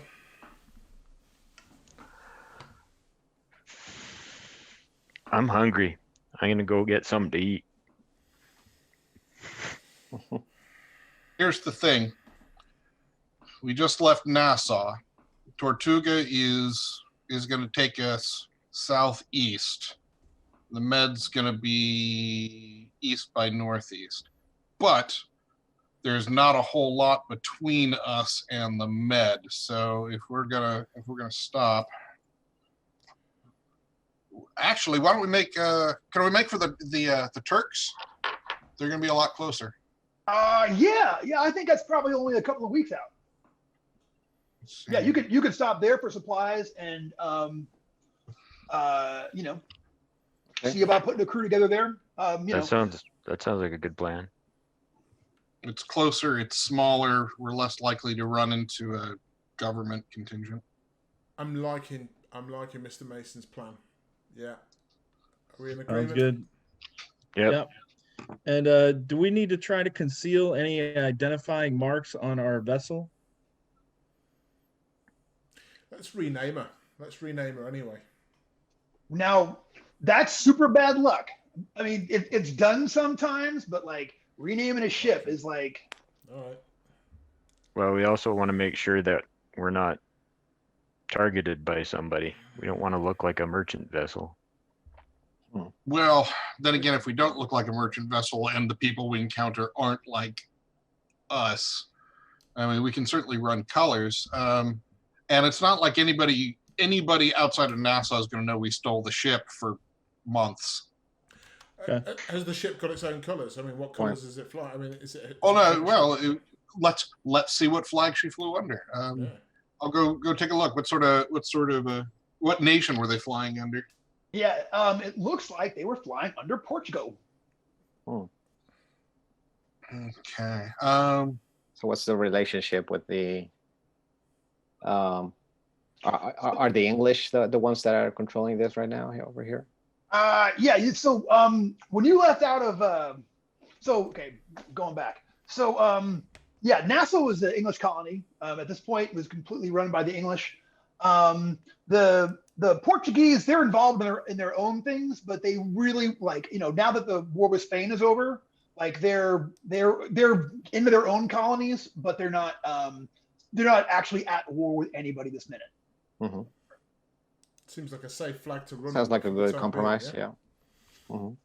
And I'll get some sailcloth and see what I can find and try and rig up a secondary set of colors for us. They won't look great. They won't hold up to any sort of real scrutiny. But from a distance. Sure. Yeah, you can put together a little. Yeah. Give me an intelligence check to hook up a fake. Which fake flag are you trying to put up? With a bit of wine and a bit of chalk, I could probably do a distantly passable British flag. I could probably do a black and kind of purplish red Union Jack. Sure. All right. So, yeah. Actually, I've got an 11. You got an 11. Yeah. I mean, it 2 miles out, spyglass, probably be all right. Yeah. There's a. All right. Yeah. So you go ahead and put together a fake version of this, and we are headed to the Turks. All right. Okay. So yeah. On the way, what are we? Do we do anything else on the way over there? Are we gonna make a seafaring roll here to see how it all goes? I'm gonna spend time drinking with the imp. Okay. So do you introduce everyone else to the imp? If they would like. Well, I might keep Crofton away from the imp. He seems a little bit too pious for my taste, and definitely. I mean, it's the proper imp. I get it. Not pious, just careful. All right. These are kind of people. Yeah. You go there. Okay. Sorry. Go ahead. I'll drink rum with Mason and the imp. Sure. All right. So we'll say that this is the end of that first night, when we're all sort of like taking it easy at that point, and Crofton goes up on watch, and the four of you guys pile into the captain's office with cups and does that sound about right? Yep. All right. So he introduces himself as Lemon Cut to all of you, and instantly is like, say there, big fella Mo. Have you ever had any problems with your manly virility? Because I can fix that. Just let me out. I can take care of that in a minute. No, seriously, I'll make you a warthog. I'll make you an absolute monster. Just because all I gotta do is wave my hands and say the right words. I don't know. I've always been bald. You've had a problem. He's rubbing his bald head. Oh, hair is the easiest thing to put back. I can almost do that through this evil cage. Oh no, it's still how it resists me. Oh, what the church has put me through for just resisting. It seemed unfair. Have another drink. We'll get you to the med. Oh, you poor little guy. We really should let him out. Thank you, Mom. You know what? He's safe there. He won't get underfoot right now. We'll get him to the med where he needs to be. And then do you understand what we're dealing with here? You're talking about it would be so much easier to let me out. If you let me out, I will grant wishes, and there will be wondrous times. To get me there now, I mean, first of all, the curse. You're all gonna have to be dealing with the curse. A. And B, I mean, I have enemies out there who aren't keen on seeing me being returned back to that place. Hey, let's roll back the log a little bit to curse. Yeah. Oh yeah, curse. Oh, I should have. You know what? I think no one says this yet, but I think I might have buried the lead a bit there. Yes, I'm afraid that taking me onto a shipboard, there's a curse. Oh, there's a curse. I will be attracting all kinds of the forces of heaven want me destroyed, and hell want me to be, you know, hell wanted to contain me and to keep my way and such. Little pet, what type of creature are you that you can grant wishes? I am a pilgrim to your world. I came in here. You know what I came to your world to do? Spread joy and have fun. Don't you like fun, Mr. Bent? I bet you like fun. Hey, Mr. Bent, do you like mermaids? Because I can introduce you to one right now. Just let me out. I definitely don't like mermaids. What is this cage keeping you? You can't break free from it? You can grant wishes, but you can't get out of this small cage? I can't. It's so awful. I know it's specially made and prepared, and oh, there are blessings and words were said. It was so boring. This cage is slowly killing me with ennui. Imagine dying from ennui. You wouldn't want that. I don't know. See, I mean, the poor little guy. I mean, we should let him out. He's starting to sound French. If he sounded French, I don't want to let him out. No. That's a strike against you there, Lemon Cutter. Absolutely. Not anymore. We'll make you comfortable till we get there. All right. Well, look, if you're serious about this, then you will have to be the first mortals in 70 generations to find Aiea, Circe's hidden island, and return me to it, and take me there to the very gates of perdition, and return me bodily. And there will be forces there that will work against you. It's going to be a lot of work. Plus, and you have to get there before the curse sets in. Otherwise, they spent too much time here at that lovely, lovely island there, and they all wanted to go and sightsee amongst Nassau, I suppose, and perhaps there were dancing girls. I don't know. Well, if you need to get there, maybe you could give us some pointers on how to chart our way. The first thing I would do if I was you would be to let me out and allow me to help navigate. Let's go straight to step 2. I'll just pick up the cage and I'll set it down on the charts. It's somewhere. Yeah. He says it's somewhere in here. I don't really want to go though. Your world is so fun. It's so interesting. I mean, just the dancing is worth it. Did I mention I'm a dancer? I'm a dancer. There's no dancing in pandemonium.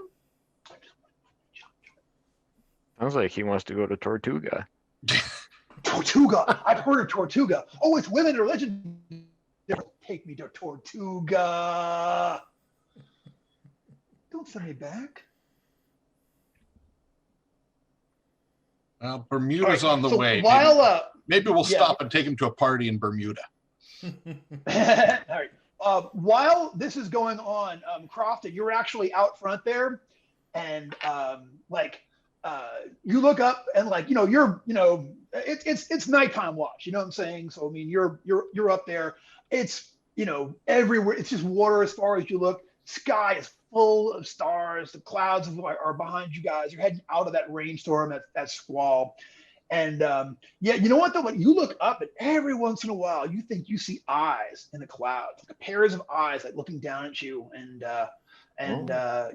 you start feeling very like looked at. You know that feeling you get in your chest when you're being watched. Did I have too much rum already at this time, or? I mean, I downstairs they're into it drinking. I can't imagine someone didn't bring you a cup, but you aren't drunk though. I try to, look back at the eyes. If at some point, I catch those eyes looking at me, I try to fixate my eyes back to see if it is actually a thing or something I'm just imagining.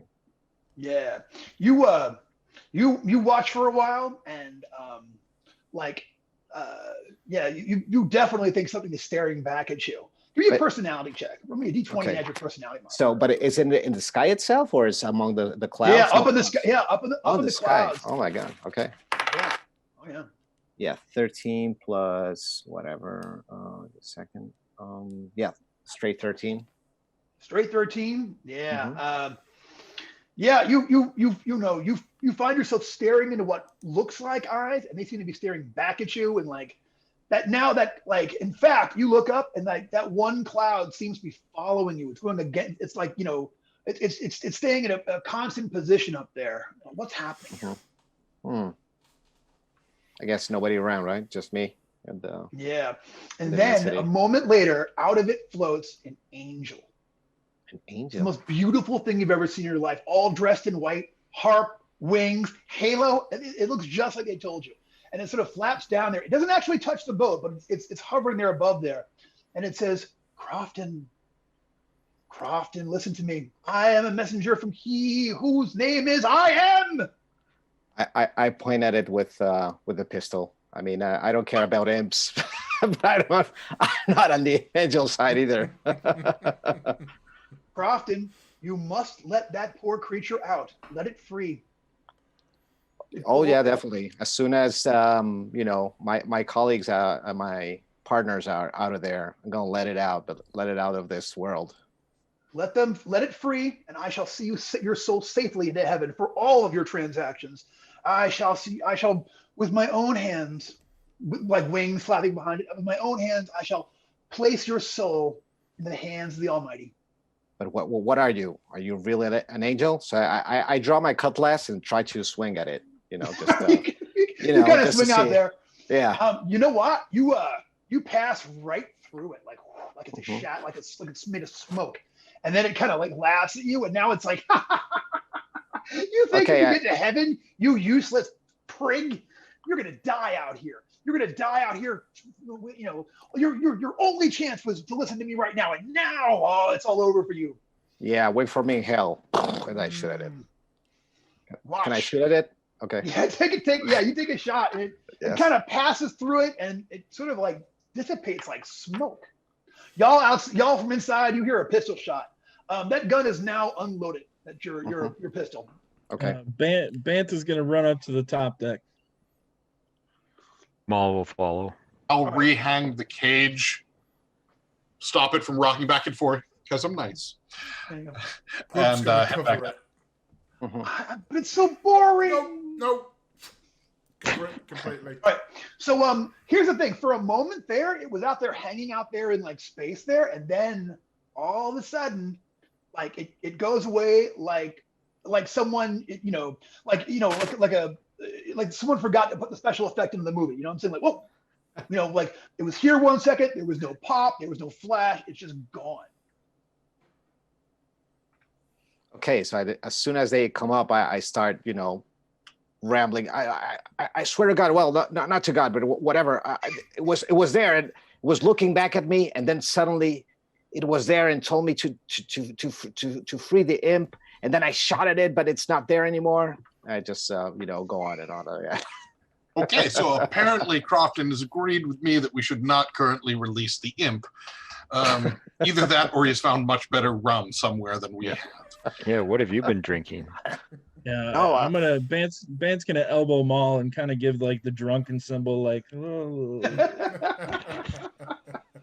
Oh, Crofton. Actually, I'll take the moment That's right. What's right to there? check our heading and make sure. Check the stars, check our heading, make sure we're still going the way we should be. You kind of slid off a little bit in the midst of all this, but you're easily put back right. You're less than a minute off. I'll Yeah, you give it.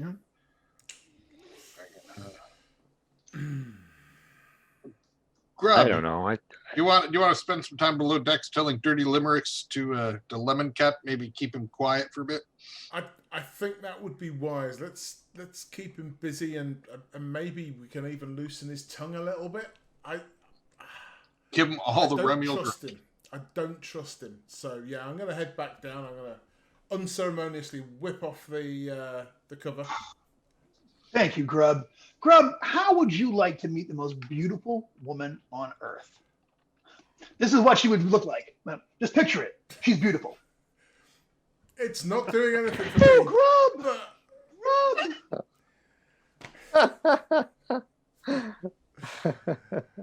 Well, yeah, not. Oh, Grub! I've been at sea with these guys for a week, so Tell me more. I look around and make sure I'm on my own. Tell me more. Oh, Her my. name is Princess Josephina of France. Princess. Oh, Oh. yes, nothing but the best for my friend You Grub. really had me again, but France. Go on.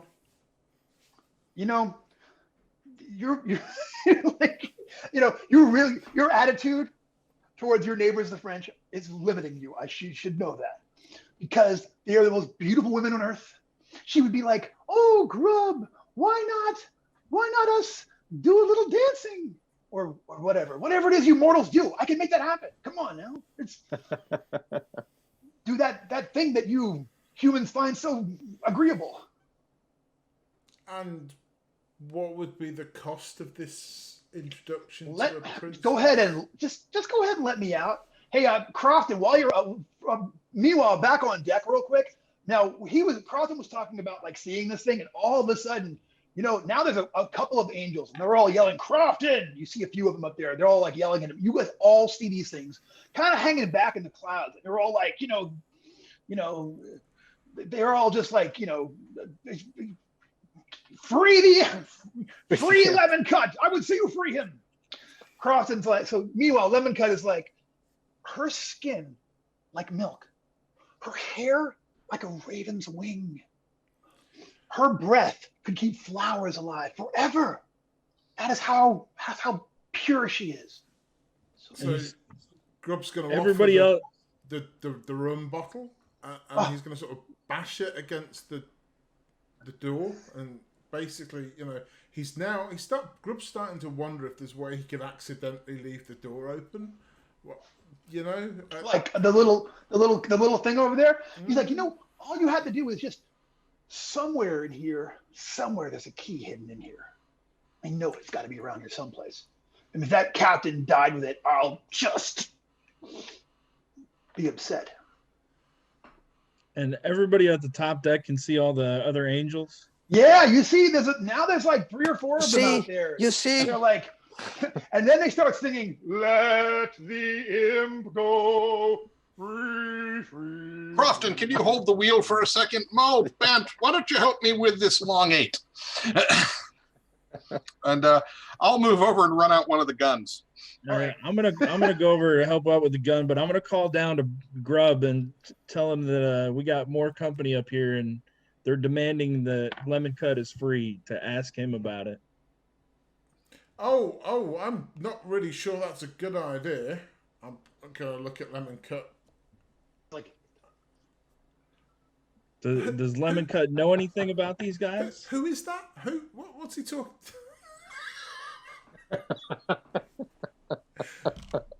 but what's he talking about? I mean, can I trust you? Can I trust you, Lemon Cut? I'm going to go look for the key. You can trust me as much as any man. All right. So leaving that thing up, you head up there, and where are you going to search?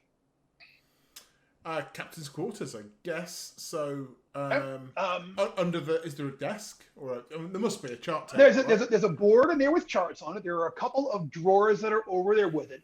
There's like right over the there's a shelf right over where he put his head down at night. There's a little tiny shelf up there. There's a cup up there and some personal items. There's a tiny mirror up there. It's attached to the wall. And that's what you see there. And there's some drawers to the side of it. That's what you see. So under surfaces of all of the shelves and the chart table and what have you, obviously in any receptacle and down the back. So you furniture, you open the drawers. The one drawer has got stationery there and a tattered Bible. Mm-hmm. Open the Bible, flick through it. All right. Give it a shake. You know what? You flick that Bible and give it a shake, and sure enough, out of the Bible slides a teeny tiny little key. Ding, ding, ding, ding. It lands there on the deck, and he's like, oh, Grub, you amazing, handsome, marvelous gentleman. That's it. I can't believe you did it. Grub. You know what? The other guys, they all make fun of you because they say you're not as smart as they are, but you, I believe, should be the actual captain. I mean, you're like a genius over here. Who else would have thought of that? What a brilliant move on your part. Princess Josephine, you say? Princess Josephine. So lovely. She's like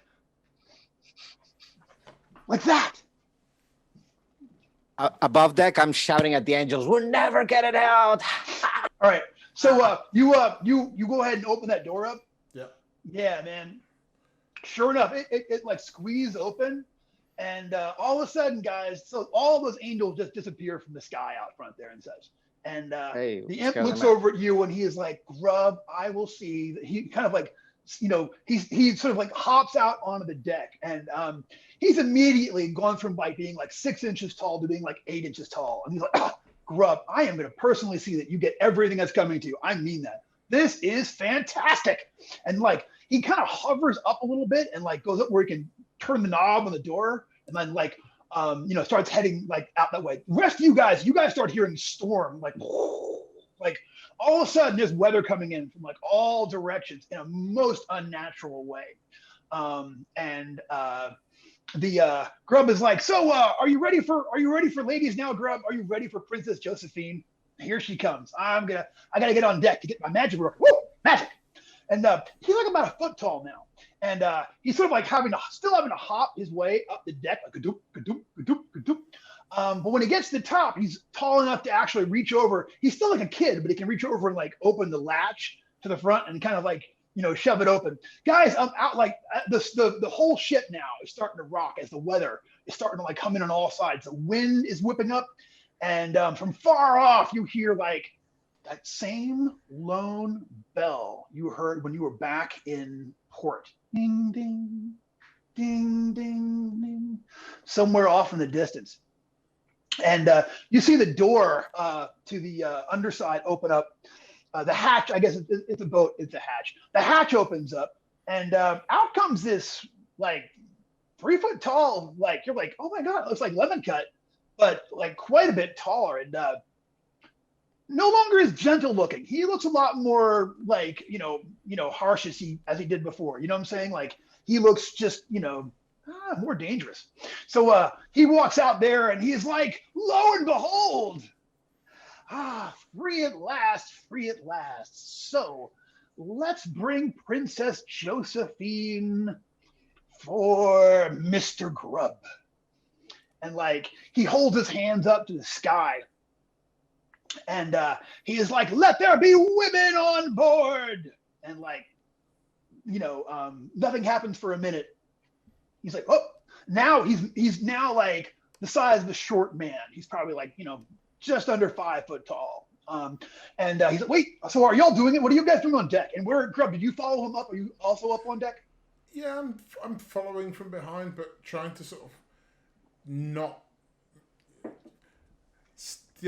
not being everybody's. They're looking at him. I'm just trying to sort of duck out the way. I was going to run down and make sure you were okay. So I'm sure.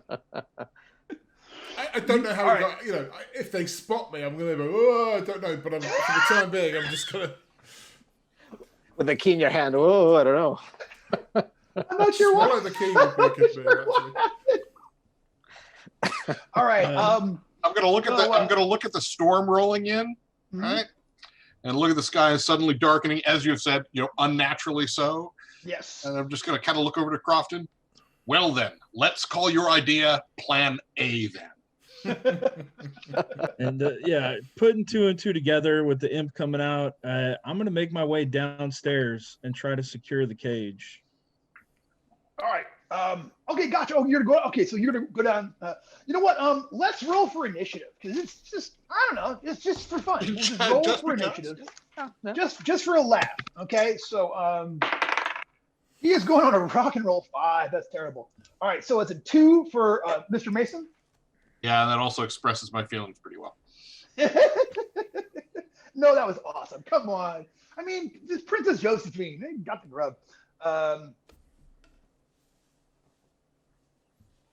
All right, Grub, what'd you get? 16. 16 for Grub. Okay, Crofton, what'd you get? 19. 19 for Crofton. Look at you. Bant got a 3. Bant got a 3 for Bant. And Mole got an 8. Maul on 8, right in the middle. So it is going to be Crofton, Grub, Maul, the forces of whatever, Bant, and then Mason. So when we start off, Bant's heading, says he's heading downstairs.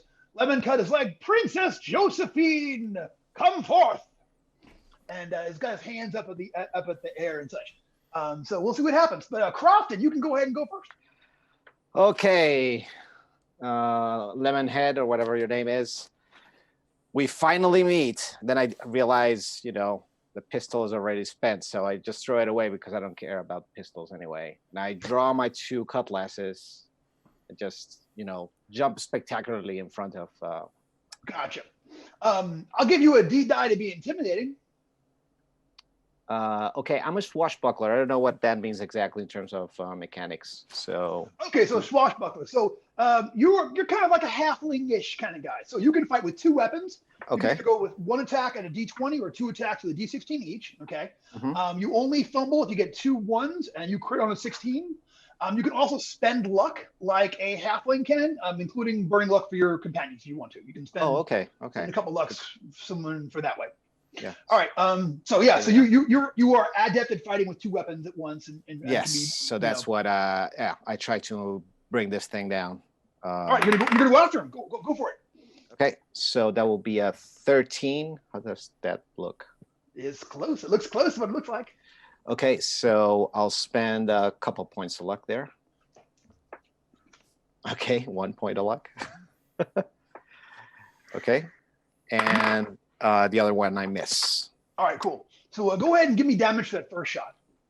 That'll be 3 points unless I have some extra from strength. No, it's straight 3. All right. So as you approach him, he is like, "Oh, Crofton, I cannot be hurt by weapons forged of mortal." And then you slash him, and he's like, "Whoa! What?" And he before about he that? was kind of goofing, but he genuinely looks shocked that he's taking damage here. And then he says, "Cage, goodness gracious!" And he's we'll see what's getting ready to happen. It is Grub. It is your turn first. And now, so you're on 16. You're up there behind him, kind of staying out of the way. But he seems to be. You still have the key on person. And he seems to have been now he's like he said, height of like an average sized man, and looks like he's Crofton just cut him, and he seems shocked to be at that has happened to him. I'm going to swallow the key because I didn't let him out. Gotcha. I don't remember what happened, but I he's out.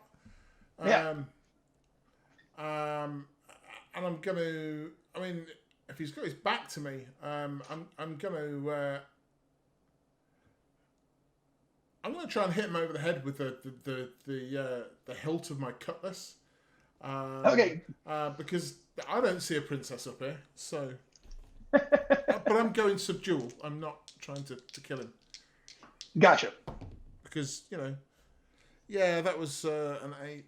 That was a 10. Including. All right, so you swing at him with the total of everything. That is going to miss, and he turns around and all right. So he'll speak on his turn. But Mal, you can actually go ahead and go first. So Maul's looking a little confused, and he looks at Lemon Cut, and who let you out? How did you're out? Let me get you some rum. Yeah, go do that. Go down and take care of that. Get me some rum. Get me a bandage. Why am I bleeding? He looks genuinely shocked at what's going on with him right now. All right. Grub, you kind of feel this kind of warmth, sort of like going down. Like it's something. It's like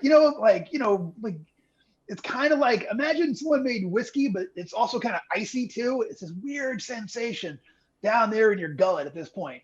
There's something going on down there. You feel like it feels crazy and weird. Maul, tell me again what you're. I'm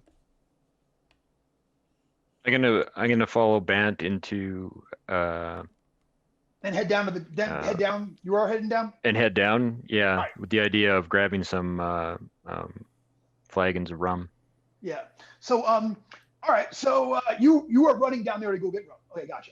All right. So Lemon Cut wheels on you, Grub. It is his action, and he is like, "How dare you? After everything I've done for you, look, here's Princess Josephine now." And all of a sudden, out of the sky falls this woman, and he's like, I'm bleeding for you here, and now this is how you're going to repay me. And he's going to launch himself at you with his claws. Here comes a whatever roll. But here is the thing. He somehow gets his legs tangled up underneath himself. And he just kind of eats it there on the deck. And spends his move action righting himself, but like just looks like, what? He's like, this is terrible. And then then like it gets real quiet for a minute, then you hear "oh" from presumably Princess Josephine.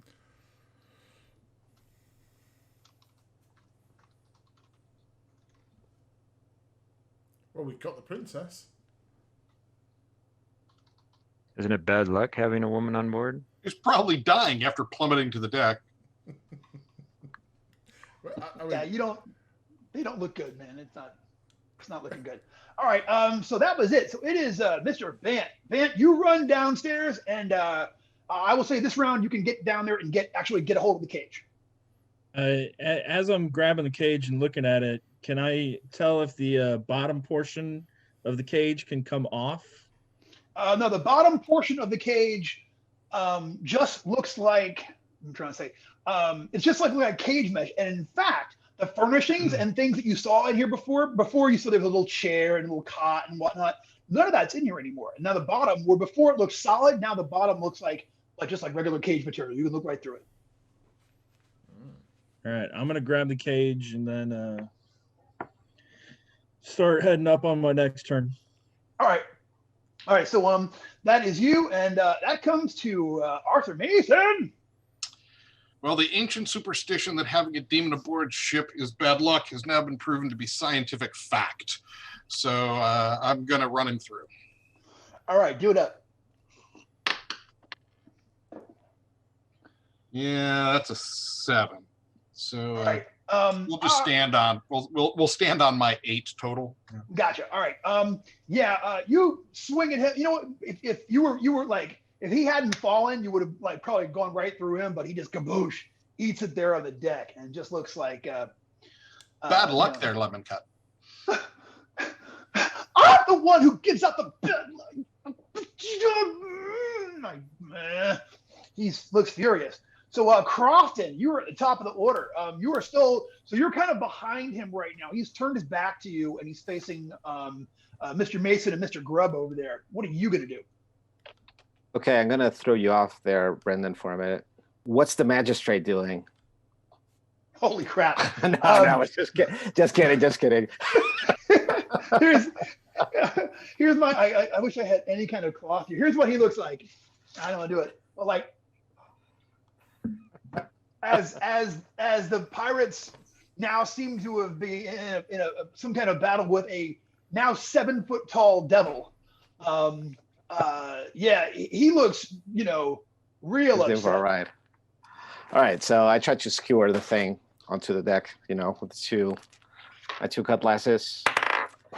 All right, a crit. So what happens here? 16. Okay, couple things happen. 1 second. Yep. That's the hit. That's not actually 20. So you're actually going to do you crit on a 16. So go ahead and. Yeah. So I got a 7. Is that 7 points of damage? No, sorry. 5 points of damage. Okay. And the All right. crit. Do we all lose our devil's luck? You know what? It's not a natural 20. So no. Okay, yeah, that's what all right. Am I reading that right, Bob? Technically, it's supposed to be nat 20. Yeah. Yeah, it's not 20. So Yeah. that's what I figured. So I'm sorry. Give me Crofton's. Actually, it's any critical success. Oh, okay. So sorry about that, guys. Yeah. So that's the devil's luck gone, right? Right. No. Oh, is it any critical success? Oh yeah. All right. Sorry, man. Hey, I tried, y'all. Look at Bob. This is not much. So yeah. So. It's the first time I've actually gotten to play, so I had to refresh myself. Yeah, so I got on table 3 a 7 total. All right. You got a 7 on table 3. You added your luck modifier to that? Yeah. All right. Cool. Just checking. All right. That is a strike to the hand, knocks weapon into the air. The weapon lands 1d20. He doesn't have a weapon, so I will go ahead and bump you up, like to I'll say like this one. So you'll basically do me an extra 2d6 damage to him. Well, he doesn't have a weapon, so you hit him right across the hand, and he'll. Yeah, extra 6 points. 2d6. Oh, Yes, you got yeah, extra, no, you got, Yeah, I got gotcha. a 6 Gotcha, total. gotcha. All right. All And right. then So I have, you. yeah, I have another attack still. Oh Okay. yeah, get him. And that one I missed, but I got a 13. But you know what? I'm spending another point of luck. Boom. Stick him. Ha ha ha. Stick Okay. him. And that will be an extra 5 points of damage. Wow, I really was waiting for that one to come up. Yeah. No, that's fantastic. 5 more points. So yeah, you're actually are cutting them in ribbons, and he looks very much shocked that he is actually being injured by this, and he is like that's it. So that was Crofton. It's Grub. Grub, it is your turn. That you had that weird feeling, like I said, like down in your gullet, but you're okay. Okay, so the princess is she all right? Is she? The princess is decidedly unright. I try and go to her aid because she's my princess. Damn it! You know, even at this distance, she's 4 deck from you. Okay. She's not going to be all right. No, thank you. Okay. Then Lemon Cut. Then Grub shall have his revenge on Lemon Cut. There you go. He will draw his. I think he will draw his flintlock this time. Oh, gotcha. All right. Guns are fun. Firearms are fun. Yeah. I'm an Englishman. I can get away with saying that. That is my deed goes off. That's a 4. Not that I specified one, but that is a total of 19. Boom. That's a hit. We haven't got. And did you get it? Go on. You didn't get a 19 on the check, though, did you? No. It's a 19 on the check, not a 19 on the die. So, Making sure. and we said a D10 for that. So that is that's 10 points of damage, including the D die. Okay. Kapow! Like, you blow a hole clean through him, and it's, like, oh! Like the bullet actually goes right past Crofton, like after it passes, like, through his upper chest. I mean, he's clearly injured. He is not as injured as a being who just got a bullet shot straight through them should possibly be, you know what I'm saying? But he's certainly injured. He's like staggered. And he's like, at 2, Grub, at 2. Now, and like I said, he looks big though. Like you could have fought him a minute ago, but now he's got to be 8 foot tall at this point, and he looks just furious. He's getting ready to come at you with some hands here. It looks like. But first, Maul can go first. So Maul, you have now gone down and got the rub. I will say you can go and grab one of the bottles that has been passed around and have a rum bottle. Okay, so I'll head back up on deck and sort of show up. I've got the rum, and he's kind of slowly cluing in as to what's going on here.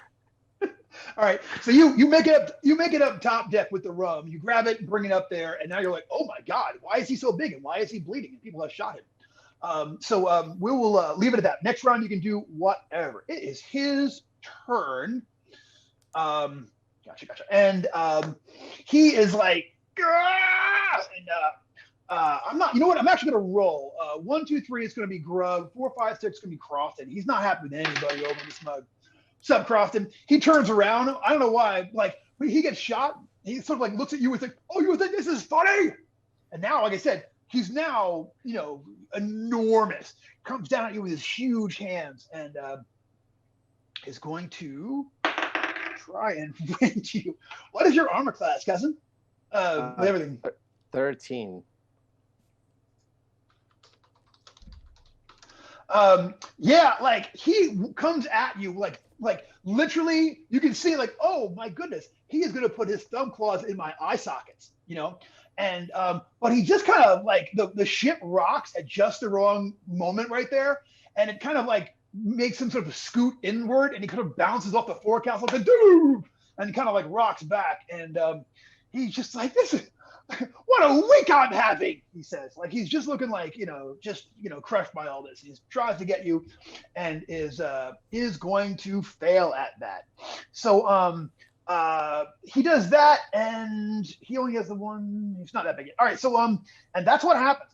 He is still bleeding. Like his wounds are seeming to grow with him. You can picture it. You know what I'm saying? Like that bullet hole went from this to this, and he's looking pretty bad.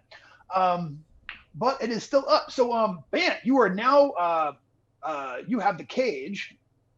I'm gonna head up top and try and maneuver behind him, and I'm assuming he has a tail. Yeah. Oh yeah. I'm gonna try and grab the tail and stick it in the cage. All right. So okay. So you're gonna have to go out of the thing and come around the other side of the forecastle. Okay. So give me a sneak silently check to creep up on him. And I'm adding a modifier in my head for the fact that it's thunder and lightning out at this point. It hasn't started raining yet, but I mean it's stormy as all get out. So I rolled a 17 plus 6 is 23. All right. So yeah, you make it around the side of there, okay, and like have come up from behind, like, so next round you can try to jam his tail into the cage. That's awesome. All right.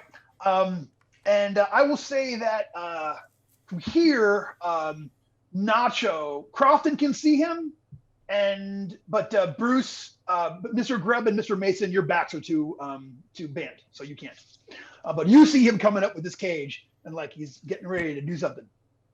All right, so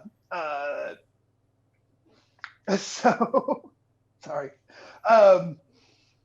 So it's that's Bant creeping up, and next round can act, and it is once again Mr. Mason. As I take a swing, maybe you should invest in a horseshoe. That's going to be a 17. Big ol' hit. Boosh.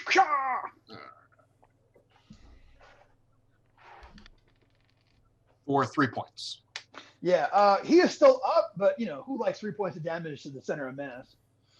All right. He is injured, and now he's looking at you, and he's like, "This is all your fault."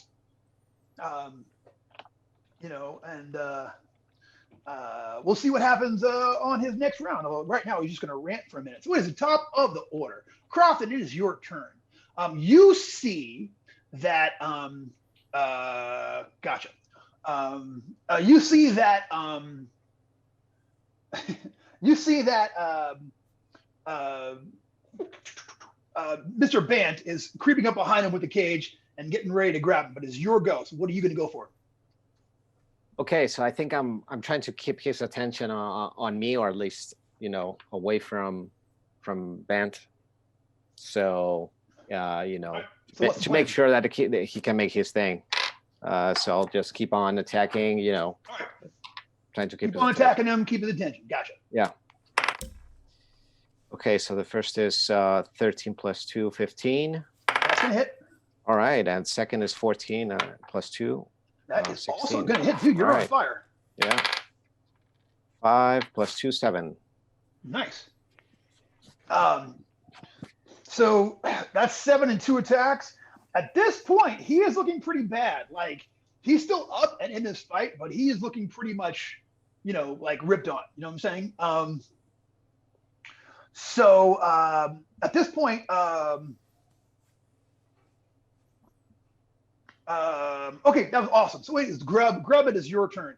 You know what, Grub? I forgot. I'm going to award you a point of devil's luck for actually letting the devil out of a cage. I mean, that's you know what I'm saying? Like, if you don't respect that, what are you doing? So it is your turn. So tucking that pistol back into my waistband because it is spent, and charging forward with my cutlass. I don't see what Bent is up to, so You do not. yeah, I'm in a blind fury now. He promised me a princess. He gave me a princess, but I have been awfully betrayed. So I'm just... Dude, how do you think the King of France feels? Sorry, go ahead.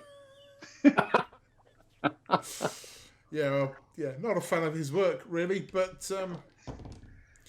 that is another 19. Dog, that's awesome. It's only 5 points of damage this time, though. All right. He is hurt. He is very much injured, but he is still up. And but that's awesome. He is like, his actually, Crofton, give me a luck check.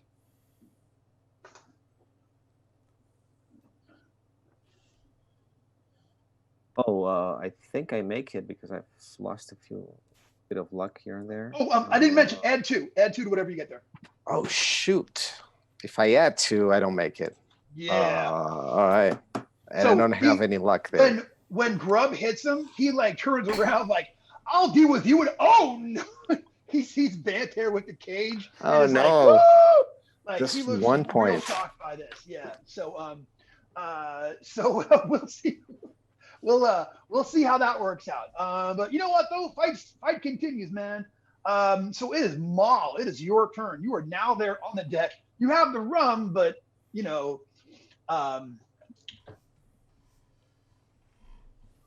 but you also probably have weapons too. So what are you going to do?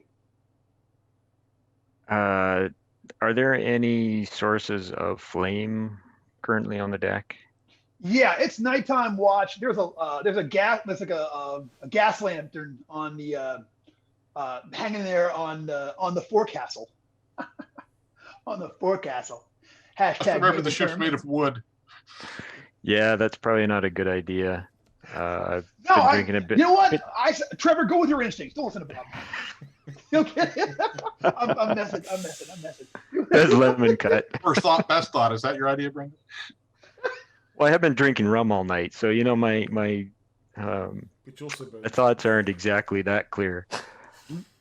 So I'm just gonna look at him and say, you betrayed us. We wanted to let you out because you seem like a nice guy, and you're not. Have at you. And I'm gonna draw out my cutlass and go for it. All right, go ahead and get him. And I rolled miserably, getting a whole 7. You got a 7 for Maul there. That's gonna miss. And at this point, he has gotten so big, like he's like 9 foot tall at this point. And he actually just puts his hand in front of that and blocks that with the palm of his hand. He's big enough now where he can do that kind of nonsense. And it is his turn. And he is actually going to try to kill Bant at this time. And he just dives over and trying to get him with the cage over there. Man, I got a what's your armor class total? 12. Yeah, he's going to get you this time. It was a very near thing though. A very near thing. You got any devil's luck? No, we lost it. 1 point devil's luck would have got you out of this pickle that you found him in. Okay, this is round 1, 2, 3. All right. You are going to take 7 points of damage. Okay. And go ahead and give me a fortitude save. DC 13. That is going to be 9, 10, 11. I'll spend a point of luck to see what I get. Okay. For 11, just that's a oh, you only need one, so you're good to go. I mean, you're okay. If you spend 1 point of luck, you're rocking on this one. You know what I'm saying? So for a moment, he claws you, and it's bad. And the injury, it just feels like it's everywhere he touches you, just feels like fire. You know what I'm saying? Like there's an actual fire on your body that you can't see. You know, and for a moment there, you have this moment where you just feel insane, where it's like you've just taken leave of your wits. I mean, you've been drunk before, you know what I mean? You've been mad before, but never like this. Just for a moment there, like you look around at everybody and have this moment of, I'll kill everyone on this boat. And then you just master yourself. And you're like, that's not me. What's happening here? You know, you kind of like look down at this cage in your hands and you feel like it's power coming into you. And whatever it is, you resist it. All right. Yeah, man. So this point, that was Lemon Cut, and it's time for Mr. Bent. Mr. Bent, you have the helm, sir. You've got a cage in your hands, and I want to hear the plan. So as he's slashing me with his hands, I'm going to try and swing the cage and hit him to try to get some portion of his body inside the little door of the cage, like a thumb, maybe as his hand's coming in on me. Gotcha. Try to position it where he punches into it. I want to try to get something inside in the cage. All right, go ahead and give me an attack roll. And because you're going for a small thing like that, I'm gonna change his armor class up for this particular maneuver because you're actually trying to like jam this on him somehow without a deed die. That's gonna be a 3. Well, you know your problem is they haven't actually invented cage fighting yet, so all of this is new to everybody. Come on, guys, that was solid. So Bant and like you kind of bank it off of his ever-growing chest, and he's like, oh no, sir, and he brings his fist up. He's getting ready to like just pound you on the head. You think, but that's when Mason steps up and does something amazing. I bet you I can beat you at a roll on a D10. Oh, okay, that's completely cool. So this is high number. Yep. Ties go to the devil. Now I'm gonna tell you the history of this brown die I'm using here. Okay, this is a mysterious die. It was left behind at a table. I want to say at Texas last year, and nobody came back and claimed it. I told everybody, hey, if someone lost, this might be part of the set. So you'll notice it's a lovely, lovely die. Are you ready for this roll, sir? All right, hang on a second. If you're going to use a special die, I'm going to use a special die. Let's see. I will see your special die.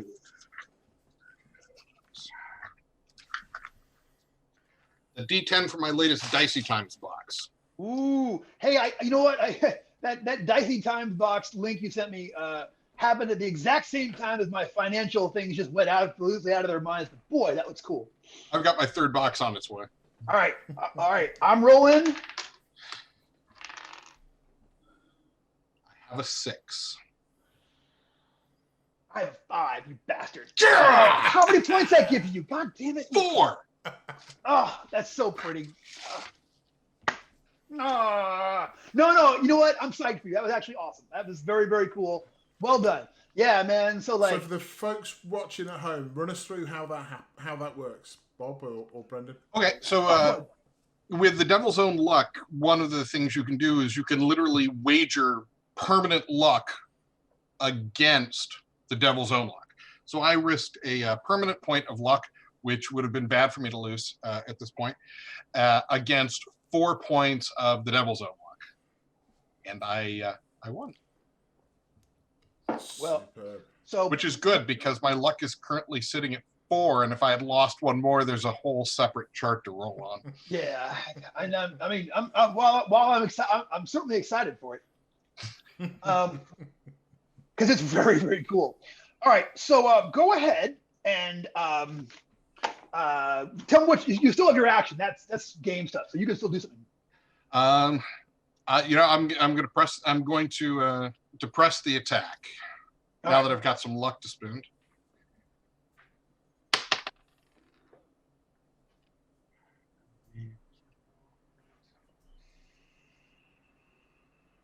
I'm going to take a miss. All right. Yeah, you swing on him and miss. And once again, he just blocks that with his huge hand at this point, as he is big and getting bigger. It is the top of the order. Crofton, it is your turn, bro. What are you going to go for? Yeah, I think I'm gonna, keep hitting it, trying to distract it again away from All right. Bant. Okay.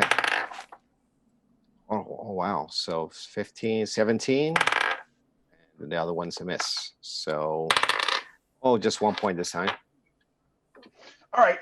So you did 1 point of damage to him. Hey, it's 1 point that he had a minute ago, and now it is not, which is awesome.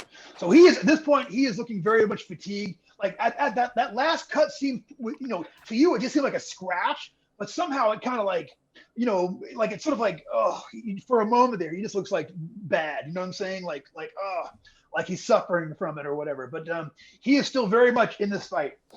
Excuse me. Yeah, that was awesome. It's time for Grubhub, baby. What you gonna do? I'm gonna charge at him with a little more control this time. I am gonna charge and to try and knock him off his feet in the hopes that I think I know what Bant's trying to do at this point. And gotcha. I think working as a team together, maybe we can restrain him. I don't know if we've got any other silver on board the ship, but that's what I'm thinking. So you're gonna go for an attack, and you're gonna hit roll, and your deed is gonna be a knock him prone. Yeah, absolutely. Yeah. Okay, I got 3 on the deed, and I got 17, 18, 19, modified 19 plus 3. I mean that you totally hit him. Yeah, he's down. Gotcha. Okay. So on a 3 in the deed, I'm gonna give him a chance to resist that. Okay. So he is gonna get a saving throw versus that particular thing there. And such. Yeah. So have you ever seen like an old timey bar fight in like a movie where a guy gets hit and he just goes over like, whoa! There's a phrase we use here in America to describe the action that Grub has just put upon this poor guy. I can't say it exactly, but we'll just say he's gone tail over tea kettle. Base over apex. I like that, man. All right, so go ahead and give me that damage, please. That would be, with my strength mod, that would be 4. Okay. So he goes over like, woohoo! And just eats it there on the deck. And that was awesome. And it is now prone, so all attacks on him are at -4. And you can go ahead and give me a and he is, like I said, he is just laying there, and it is Maul. It is time for you to do something Maulerific. So I see what Grub has done and what Bant's trying to do. So I'm going to jump on him and try and land on him in a way that just pins him down. All right. Okay, gotcha. So you're gonna go for a pin. Yep. I feel you. Go ahead and give me an attack check. That's a natural 20 and a 4 on the deed die. God. Okay, so like you jump on him. We just you gotta spend it when you got it, man. Yeah, man. So Maul puts him in like the woodcutter carry.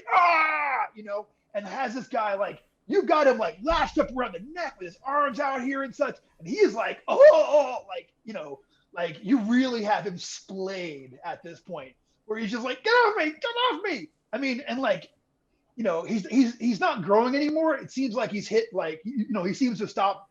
But for a minute there, every time you looked at him, he looked taller, and he doesn't. But he's 8 foot tall. But you have him just like hooked up on a 4 and a natural 20. I will say, you can go ahead and do your regular strength damage, add your deed die, but then also go ahead and that's a crit. I mean, I don't care who you are. That's a crit. It's a natural 20, right? Natural 20. Yeah. I got bad news, however, for anybody who might have recently won any Devil's Own Luck. Y'all know what that is. Y'all know what time it is. Sorry, Woo! Mason. So, hey, you know what though? That was awesome. So go ahead and give me your first damage. So a D3 plus strength plus your D die plus 3. That would be 7. Okay. And then go ahead and roll me that critical check. The D14.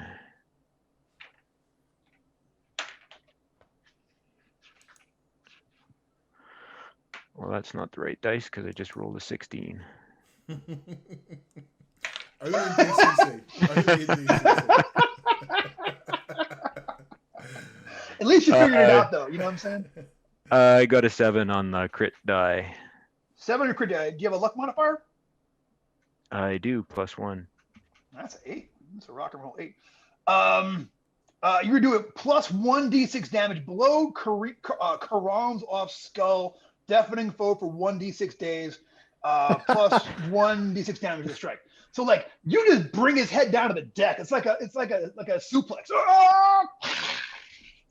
And like you know. So roll me an extra die 6 damage. 2 points. How much? 2. 2? Yeah. Maul, you just shivered his timbers. I said it. That's right. That's right. That's right. All right. Yeah, he's laying there, and there's like, you know, you get like little pirates going around his head. You know, for a second there, it looks like, you know, he's just completely dinked out. So he is now prone, can't hear a thing. You have got him like clutched up like in the grapple. So Maul, go ahead and give me a strength check and add 4 for your last D, or what'd you get on your last deed? Was it a 3 or you got 4? So give me a D20, add 4 for your last deed and your strength modifier versus his trying to get in the grapple. He ain't getting the grapple. That's a total of 17. Okay, so his round is trying to get out of your grapple, but he cannot. You have him latched up around the neck. You got his leg up here. It's all twisted.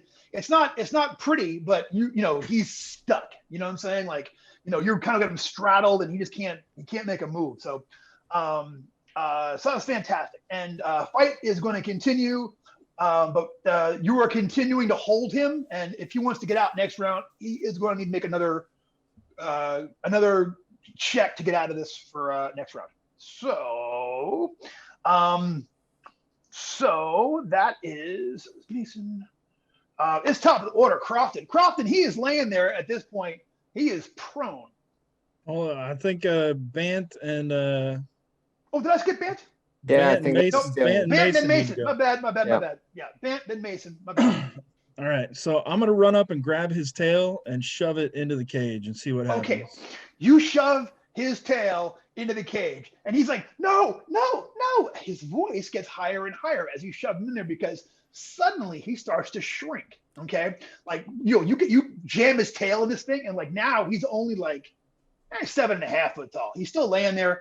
Maul, it's getting easier and easier to manhandle him and like, you know, keep him like pinned down as he is because he's literally losing mass under your clutch. And that's it. Like he, you know, at this point. So he's still trying to get out of it though. So we're about to get into some strength checks here in a second while he tries to escape because he does not want to go back into the cage. So it will be murdering Mason. Speaking of murdering somebody. Yeah, speaking of murdering someone, so the gun that we were loading to fire at the angels, I'm going to spend this round turning it in and lighting some slow match. Ooh, at the dude. Shooting at the dude. That's heinous. All right, you turn this thing around and put it on a long fuse. And we'll say, I've got some slow match so I can fire next round. I'm lighting slow match. Okay, gotcha. All right, so we'll just say that you were in the process of doing that, okay? Exactly. All right, so that's where we go. So it is Crofton. Now it is top of the order. Now it is Crofton's turn. What are you going to go for? Okay, so I take out again my 2 cutlasses. I point at his neck and I go like, because it's deaf, right?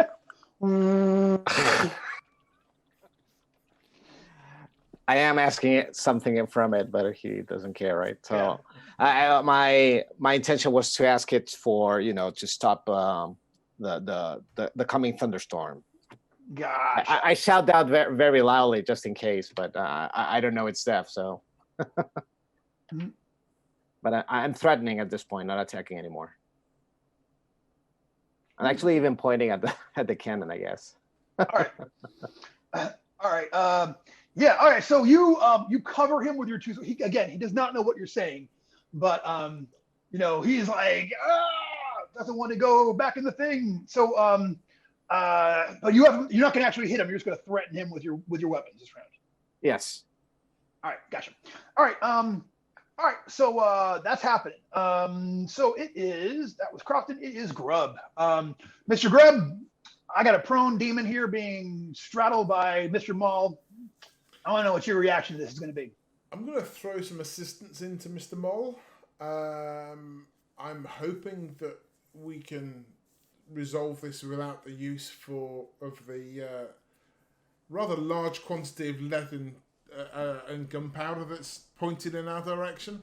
But we're ready. This round, I'm going to assist Mole holding him. But I'm looking at Murder and Mason, remembering that's his name, and Yeah, it's not a. So do you want a strength check?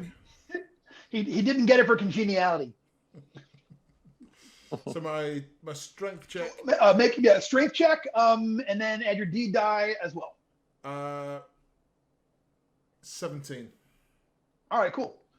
So next round, like for this round, it'll be 17.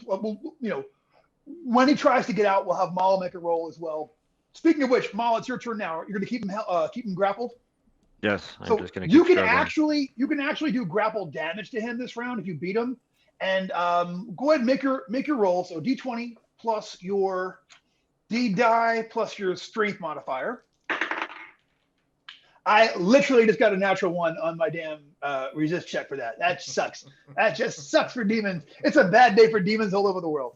Yeah, well, so did I. Did you really? See, you got Bruce's 17 to back you up. All I got is my tail in a cage. You know what I'm saying? So, the 2 of you have this terrible, like you're not really a wrestler. I got him. Yeah. So, but Bruce has got him in the toe hold. So this round, the 2 of you guys are kind of just slap fighting over here while Bruce has sort of got his leg all hiked up. That is it. So he fails on his escape. He is now down to about 6 foot tall. And Bant has got his tail, like a good bit of tail, mashed up into this cage here at this point. I'm gonna sit on his legs to further hinder him from getting up. As Bant leans forward to sit on his legs, I pluck a feather from Bant's fancy hat and start to tickle the demon's toes.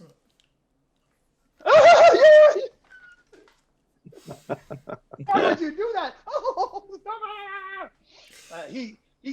That makes him even, not only that, but it's also like super uncomfortable. Okay, gotcha. All right, gotcha. Oh, gotcha. Oh, I just saw it. All right. Yeah, Maul, you got a 1. You got a devil's luck for that, for rolling a 1. So add that to your total. Yeah, it's like the inverted. It's really neat. You got the inverted of it. It's like crap. Well, you got something for it. I like that. All right, so so that Bant, you are now sitting across his legs and making it even harder for him to get up and do anything. So Arthur Mason, Mr. Murderin, you have now wheeled that cannon around and you have your slow match kind of like out there and ready to go. But if you fire your cannon at this thing right now, it's gonna be a lonely sail home. No, it'd be a lonely drift. No, but what I am going to do is put my back into it and slowly just shove the cannon up to Lemon Cut's chest. All right, gotcha. I think you should get in the cage there, son. Oh, but It's so boring in there. Well, this would be exciting.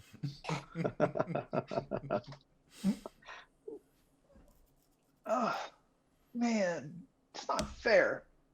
All right, so at this point, let's see. Yeah, it's the top of the order. Crofton, this demon is shrinking before your very eyes. This demon is now about 4.5 foot tall. His entire tail is now crammed into the actual cage. Vance got it. Vance sitting across his legs and like jamming this thing in there and such. There's a cannon up to him. People are piled upon him and such. It's a pirate dog pile. You don't see it much, but when you see you know it's hurting when you see it though. And it is your turn. What are you gonna do? Your threat didn't work on him. Apparently he doesn't.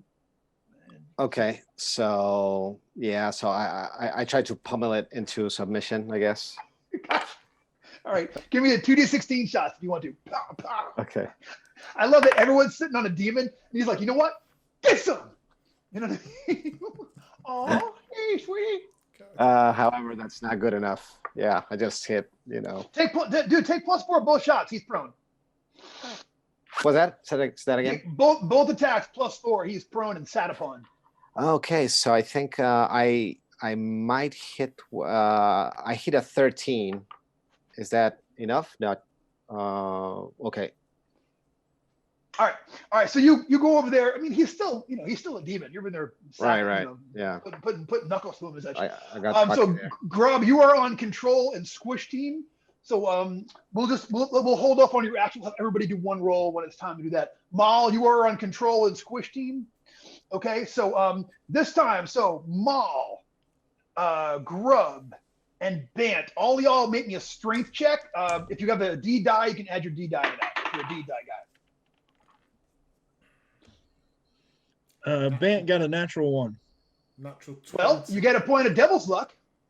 What'd you get, Grub? Natural 20. Well, hey, belay that last order, man. Sorry, Mal. I should have waited. I should have waited to say it. It's like, oh, by the way, that last I forgot to mention.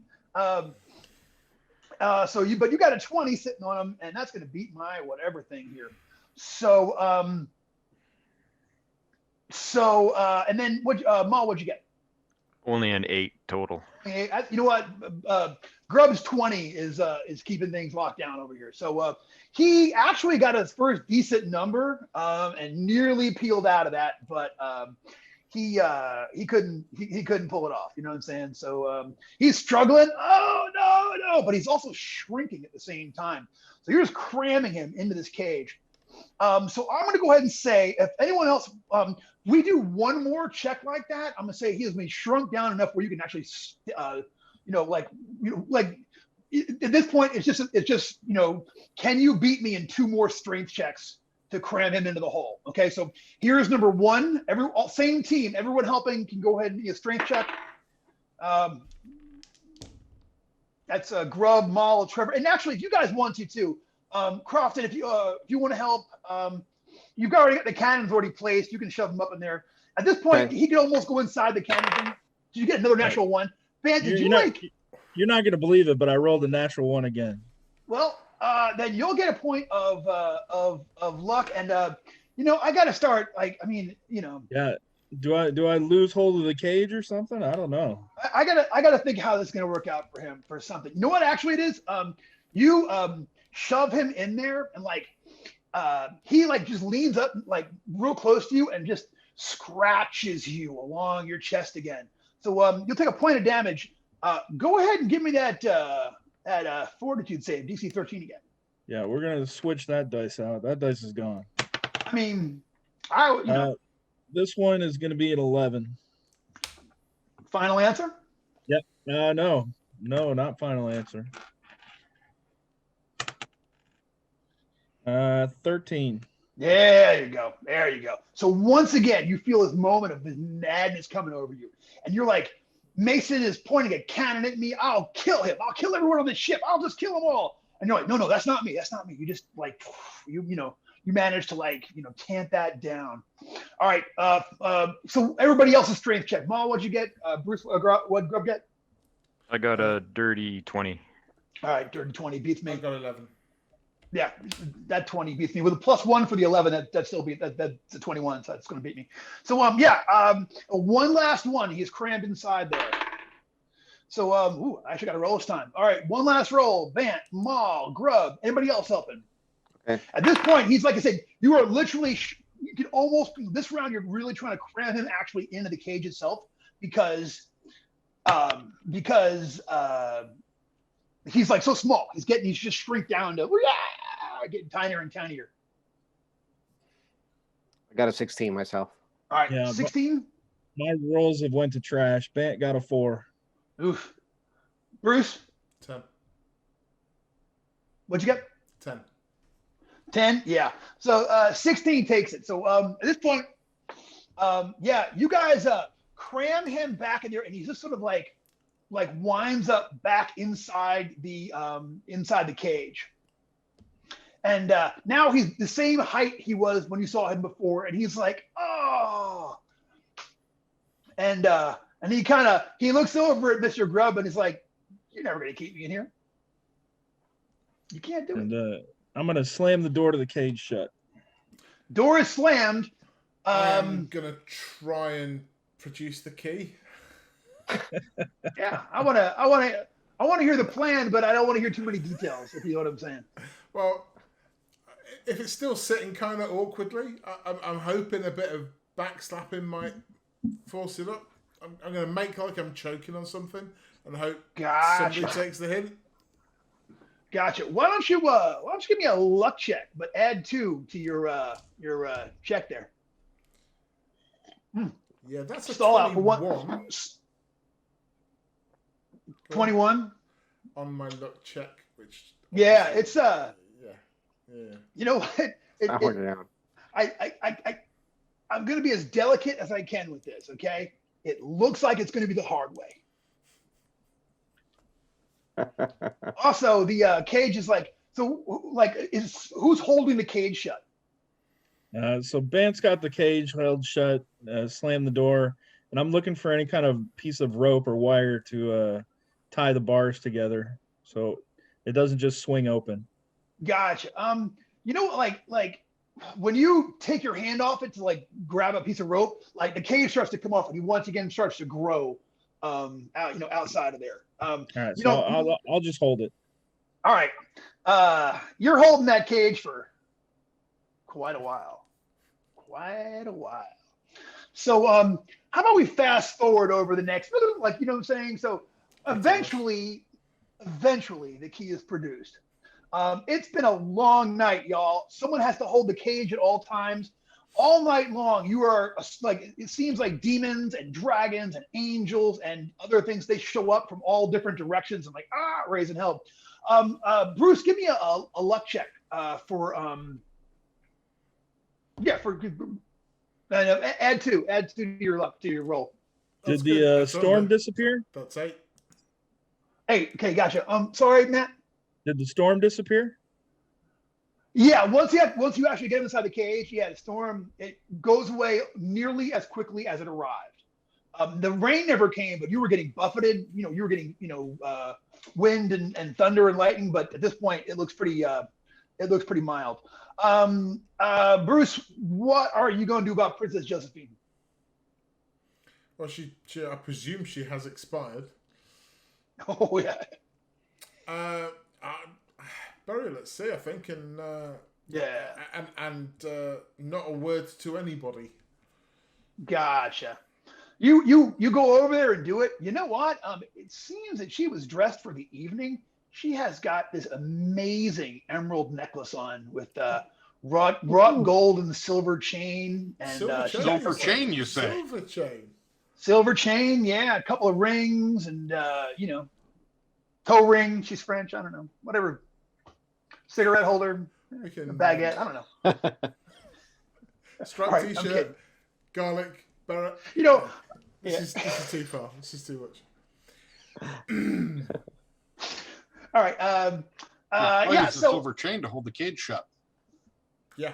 Silver chain holds the cage shut. You tie that thing around there, and all of a sudden, it's like, now he's like, and he's like looks really I know sad. it's He's like, boring, but I think it's for the best, don't you? no, I don't. But you know what would be for the best thing over there? Crofton, how would you like to be the greatest swordsman in the world? I can make that happen.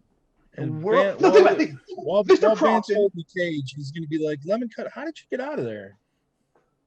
How did I get out of there? He kind of like looks over at somebody and winks and says, I'll never tell. I don't rat on people. And as soon as you got out, you promised us wishes and all these things, and then you attacked us. Oh, wait. I was starting on the wishes over there. That one didn't work out. I've had a run of bad luck, it seems. But I'm that going wasn't my... to walk up to the magistrate. I'm going to look him dead in the eye and say, so you thought we were evil people and needed to die. Please note we've just caged the devil. You might want to think about it.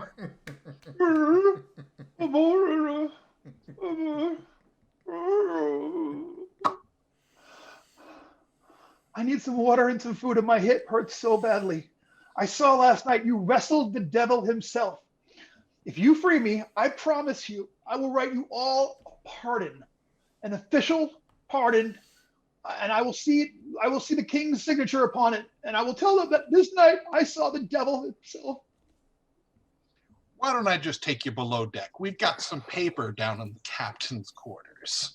Thank And I'll you. take him down and make sure that he writes those pardons. All right. Yeah, man. He writes an elaborate pardon out for each one of you now that he has seen you guys face off against the devil. Have you guys do we continue to follow that chart? And okay, so time is here of the essence. So we're gonna have one awesome seamanship roll from everybody. Roll me a D20, and like I'm picturing you guys each having different jobs, so you guys can each add whatever stat modifier you want to for this particular roll. You know, because there's so many jobs on the boat that we're just going to kind of like, you know. Well, Grub, as previously mentioned, does ropes and stuff for which he needs to be very strong. I just rolled an 18, so that makes a 20. All right, that's a 20. That's a success. Grub's That's going to awesome. do stuff with ropes and stuff. Gotcha. I've charted our way with a 16. 16. That's a success. Bant was thinking about going down below and resting because he's pretty busted up, but he only rolled a 4, and so he probably got seasick. Yeah, Bant has a rough rest of the thing. That's still 2 successes. Crofton, Maul, what are y'all gonna do? Like, what's your? Yeah, I rolled a 12 in agility, so I guess I'm doing things, rigging things, you know, in the maps or whatever. Oh, is that final answer on a 12 there? All right. Point of luck, which means extra 2. 2 points of luck. Okay, and last one, Maul. At this point, now I'm gonna say this, Maul, just don't roll a 1. Well, Maul only rolled an 8 total. You know what? That's 3 successes. You know, and that's what we're gonna do for the end of this. So yeah, he was kind of useless. I mean, you know, he was lazing around, drinking, eating. You know. you know, it was hard. So it was bad times for everybody. But 3 successes is going to get you on course. So 3 months later, you're at the end of your food stores, you're at the end of your water stores, and you pull up on this island.